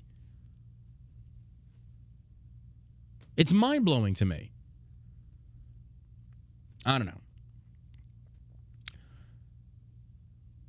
I think it's irresponsible to say Americans are stranded. They are not, Psaki said during a press briefing last week. This bitch is a fucking idiot. You're an idiot. I'll read that again, this time slower. I think it's irresponsible to say Americans are stranded. They are not, Psaki said during a press briefing last week. It's irresponsible. You know what's irresponsible? Leaving Americans, leaving our allies, even when the British are saying, oh, I say, we'll not work with you anytime soon, old chap. You'll leave behind your own friends. Oh, God, now. Let's leave them over there. Far be it from me to intervene. No, sir. Spot of tea, anybody? Yeah. Methinks that possibly we could reverse 1776. Look at these pussies. Go over there and invade. Take back the British Empire. Just offer him some crack and hookers. We've got him. We know his weakness. Oh, my God. It's the truth. Our allies don't want anything to do with us. Our enemies no longer fear us. This is the worst situation America could be in right now. Asked if no... Okay, hold on. She also said, we are committed to bringing Americans who want to come home. We are in touch with them via phone, via text, via email, via any way that we can possibly reach Americans to get them home if they want to return home. Asked if no Americans stranded was the official position of the White House, Psaki reiterated that such a characterization was not true.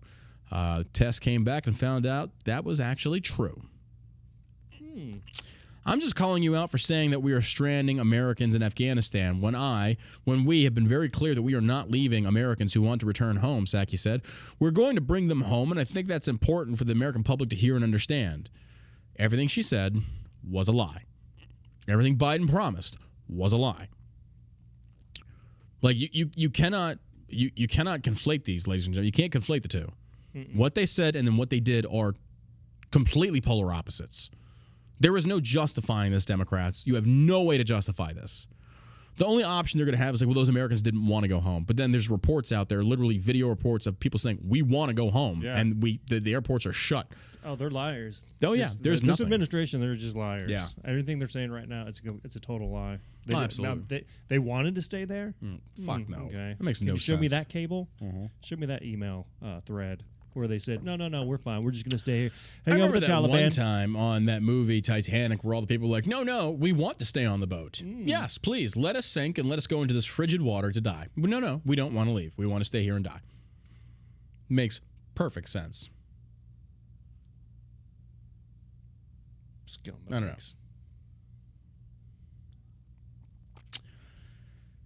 Marine Corps General Kenneth F. McKenzie Jr. said Monday that the last remaining U.S. troops in Kabul have left Afghanistan, likely leaving hundreds of Americans behind. We did not get everybody out that we wanted to get out, McKenzie said. The general's comments echoed those of Psaki's from earlier in the day, who acknowledged there was a small number of Americans left in the country. Psaki, a few hundred is not a small number. 1 or 2 is a small number. Hundreds is not a small number. I'm not sure where we keep getting this small number from. Like maybe my arithmetic is just not. I didn't graduate high school. I got a GED and joined the Army. Maybe my mathology skills are probably not where they should be. I got poor mathology, but I'm pretty sure that a couple hundred people is not a few Americans over there. That's kind of a lot. It's Kind of a lot. It's a shame. It's a damn shame. An avoidable tragedy. 100%. Psaki did not have a specific estimate for the exact number of Americans left behind, though a senior State Department official placed the total at below 250. Well, that's okay, as long as it's not 500. As long as, 250, that's manageable. I am willing what happened to to one's sacrifice too many? them so that others may live. What happened to one's too many? Bro, that old narrative. And why the fuck would I want to serve in the military under this when you abandon your Americans and allies overseas? Why would anybody want to serve under that? I have no idea. This is coming from Breitbart News. Headline 90. Oh my God. Okay, this is serious right here. 90 retired flag officers call on General Mark Tilley and Lloyd Austin to resign over Afghanistan. After the U.S. officially pulled out of Afghanistan on Monday, leaving hundreds, if not thousands, of Americans and Afghan allies behind, nearly 90 retired generals and admirals signed an open letter calling for Defense Secretary Lloyd Austin and Joint Chiefs Chairman General Mark Milley to resign.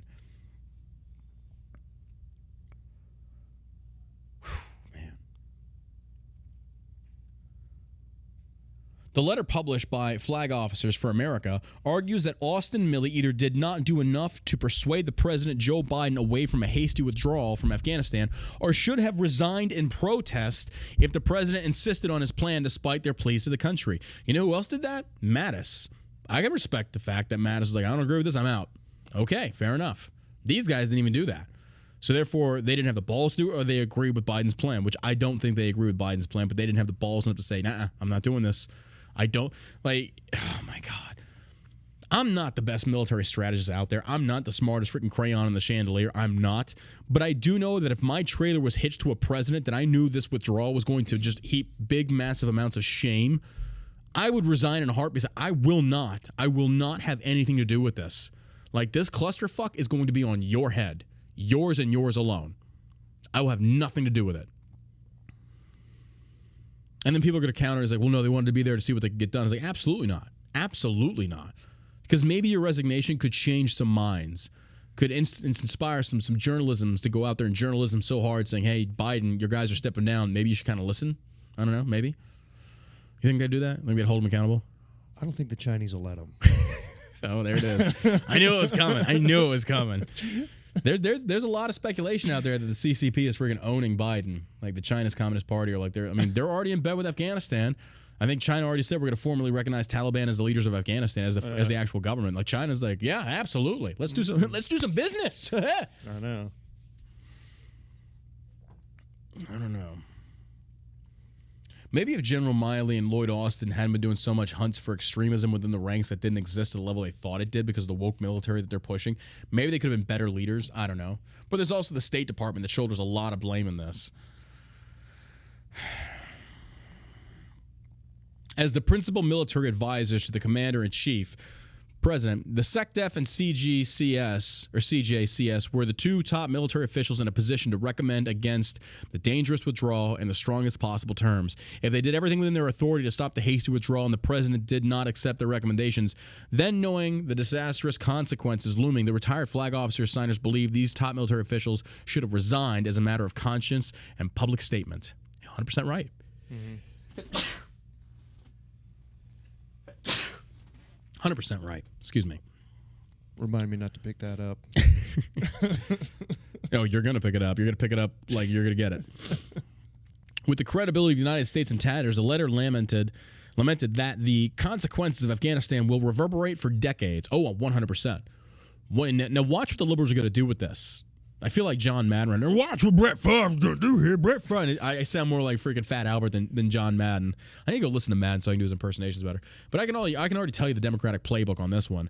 They're going to try and create, if it doesn't happen, they're going to try and create some magnificent accomplishment of Joe Biden and try and hang that over and drown out the Afghanistan fiasco. Now remember, this has happened 7 months in his presidency, ladies and gentlemen. He's still got 3 and some change to go. So if he can't do something that's going to dig him out of this ditch, they will fabricate something. Oh, they're already doing it. Oh, yeah. CNN has Biden's Afghan miscalculations, which the left troops relying on a 20-year enemy Taliban to secure the evacuation and effectively lead to the death of 13 U.S. troops. But it goes on.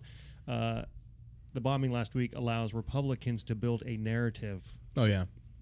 That's smooth. I like that smooth transition. It's kind of like Joe Biden fucked up, but here's where Republicans are the devil. It's like, what? Yeah. Like, what? It's going to allow the Republicans to build a narrative. Build a narrative. Like, you mean Republicans it's going to allow them to actually tell the truth? Okay. Build a narrative. You got to love that. Isn't that? It's like diabolical. Oh, absolutely. Just. And CNN can't convert all the way to the truth. They have to add some little bit of subterfuge in there to go after the right. Look, it was bad. Yeah, we can all agree it's bad. It was a miscalculation. But now what are the GOP going to do? Look at the GOP. What's the They're GOP building a narrative. Oh, my God. On what?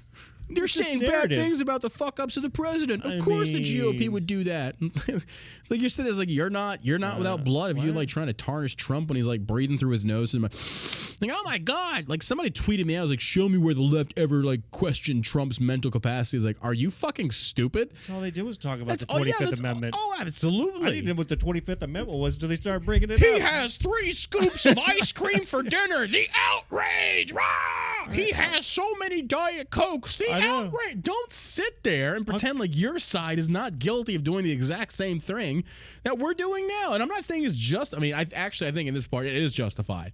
Like to question Joe Biden's mental capacity is 100% justified. Yeah. Yes. But to sit there and question Trump's like just because we don't like Trump, like that's fucking gaslighting at its finest. That's all that is. And listen, I can agree that he probably could lose weight. Oh, absolutely. Eat healthier. Absolutely. I would like to have seen a healthier Trump. We're fat shaming Trump. Trump's up being a fat ass. I mean, do more dances. Do more of your dances, whatever that is. I like that dances. Thank you for all the gifted subs on Twitch, ladies and gentlemen. I think it kind of circles back to the original topic we were talking about at the beginning. Being passionate about what you're doing. Oh yeah. So here you had this businessman who was passionate. So he knew how to run a business. He knew about security. Yeah. He knew how to make money. Mm-hmm. He did all that. So he knew how to make his employees happy. Yeah. So that sounds like the perfect combination for somebody that you would want to run a country. He was a businessman. Yeah. All right, we need to bolster security. We need to get our profits up. We need to negotiate great deals. Let's get there. Didn't he say he's running again in 2024? I hope he is. I think he is. I think he is too. Think he is. He's staying relevant for a reason. Like he's not backing out in retirement. No. He's still there. Like him giving his endorsement to anybody that's the golden ticket.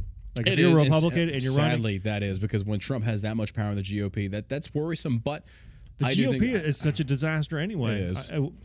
Well, I think we're going to see a transition of power, though, because you do have your young Democrat freaking conservatives going in there. But honestly, all I see is a lot of friggin' same neocon shills is what like they're replacing. I think like a lot of like Mitch McConnell Jr.'s, a lot echoing the same talking points and stuff like that. I would have rather seen Tulsi Gabbard running. Oh my God. If she would have won the presidency, that's something to be like, all right, I don't agree with her on a lot of stuff, but at least seems like an honorable person. She's sticking to her gun. And plus, most of the Democratic Party hated her. So she must be doing something right. She bucked the establishment 100%. She fought she even called out Kamala Harris, like props. So I had a fanboy moment. Tulsi Gabbard followed me on Instagram. We exchanged some messages. I'm going to see if she'll come on the podcast.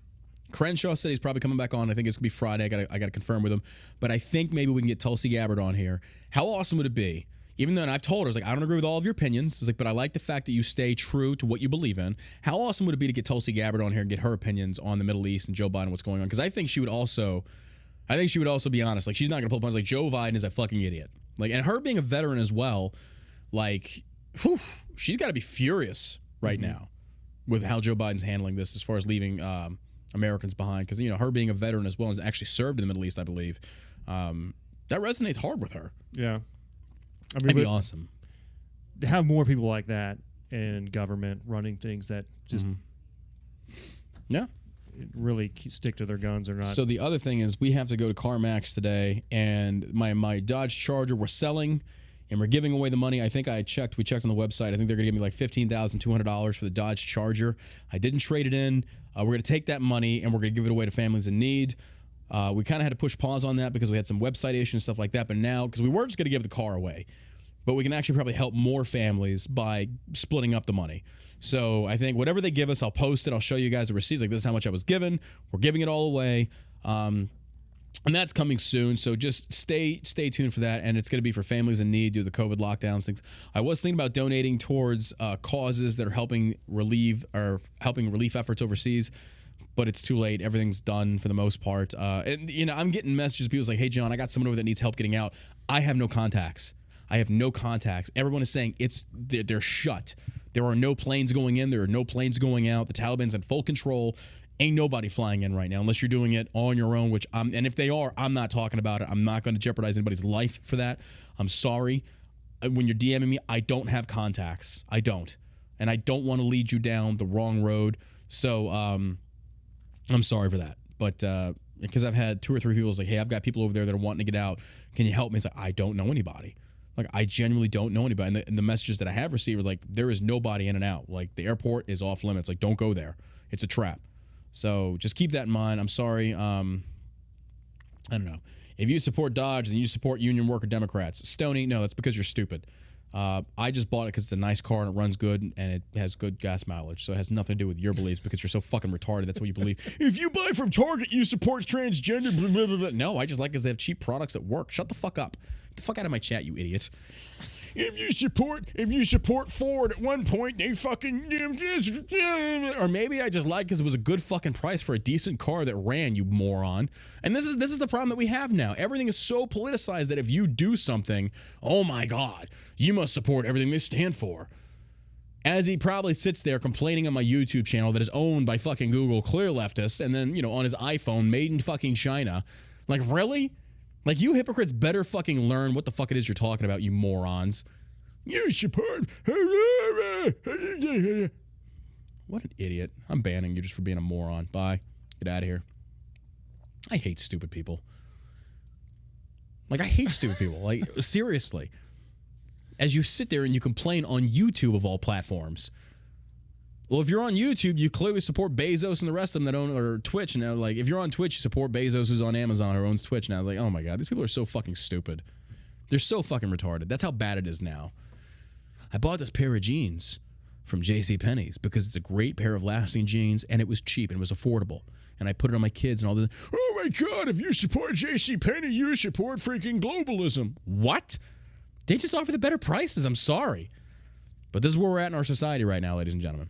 All right, we're coming up on 2 hours. Man, we've been going for almost 2 hours. Just feels like 5 minutes with you. It does. Oh, it's just, I'm so grateful for you. I don't deserve you. All right, we're going to speed through these next ones. So we got to go to CarMax and drop this car off and get the money, and then we'll post about it. If you want to sign up to enter your family into WIN, I think we're going to be, if they give us $15,000, probably like $3,000 per family. We're going to have a process of vetting the people, and we'll have more for you because I have to sit down with the team. We're going to decide how we're going to pick the people that are going to help out financially with this money. And so, yeah, we're going to move on from that. But we have an appointment at CarMax. We're going to go do that at around like 1. So, but I'll keep you posted on that, ladies and gentlemen. Keep up with my Instagram stories. I'll post it all there for verification and transparency, just so you guys know. Okay? 21 times Joe Biden promised to leave no one behind. Yeah, we already covered that. And then, okay, here we go. This is coming from CNN. Where's that? Okay.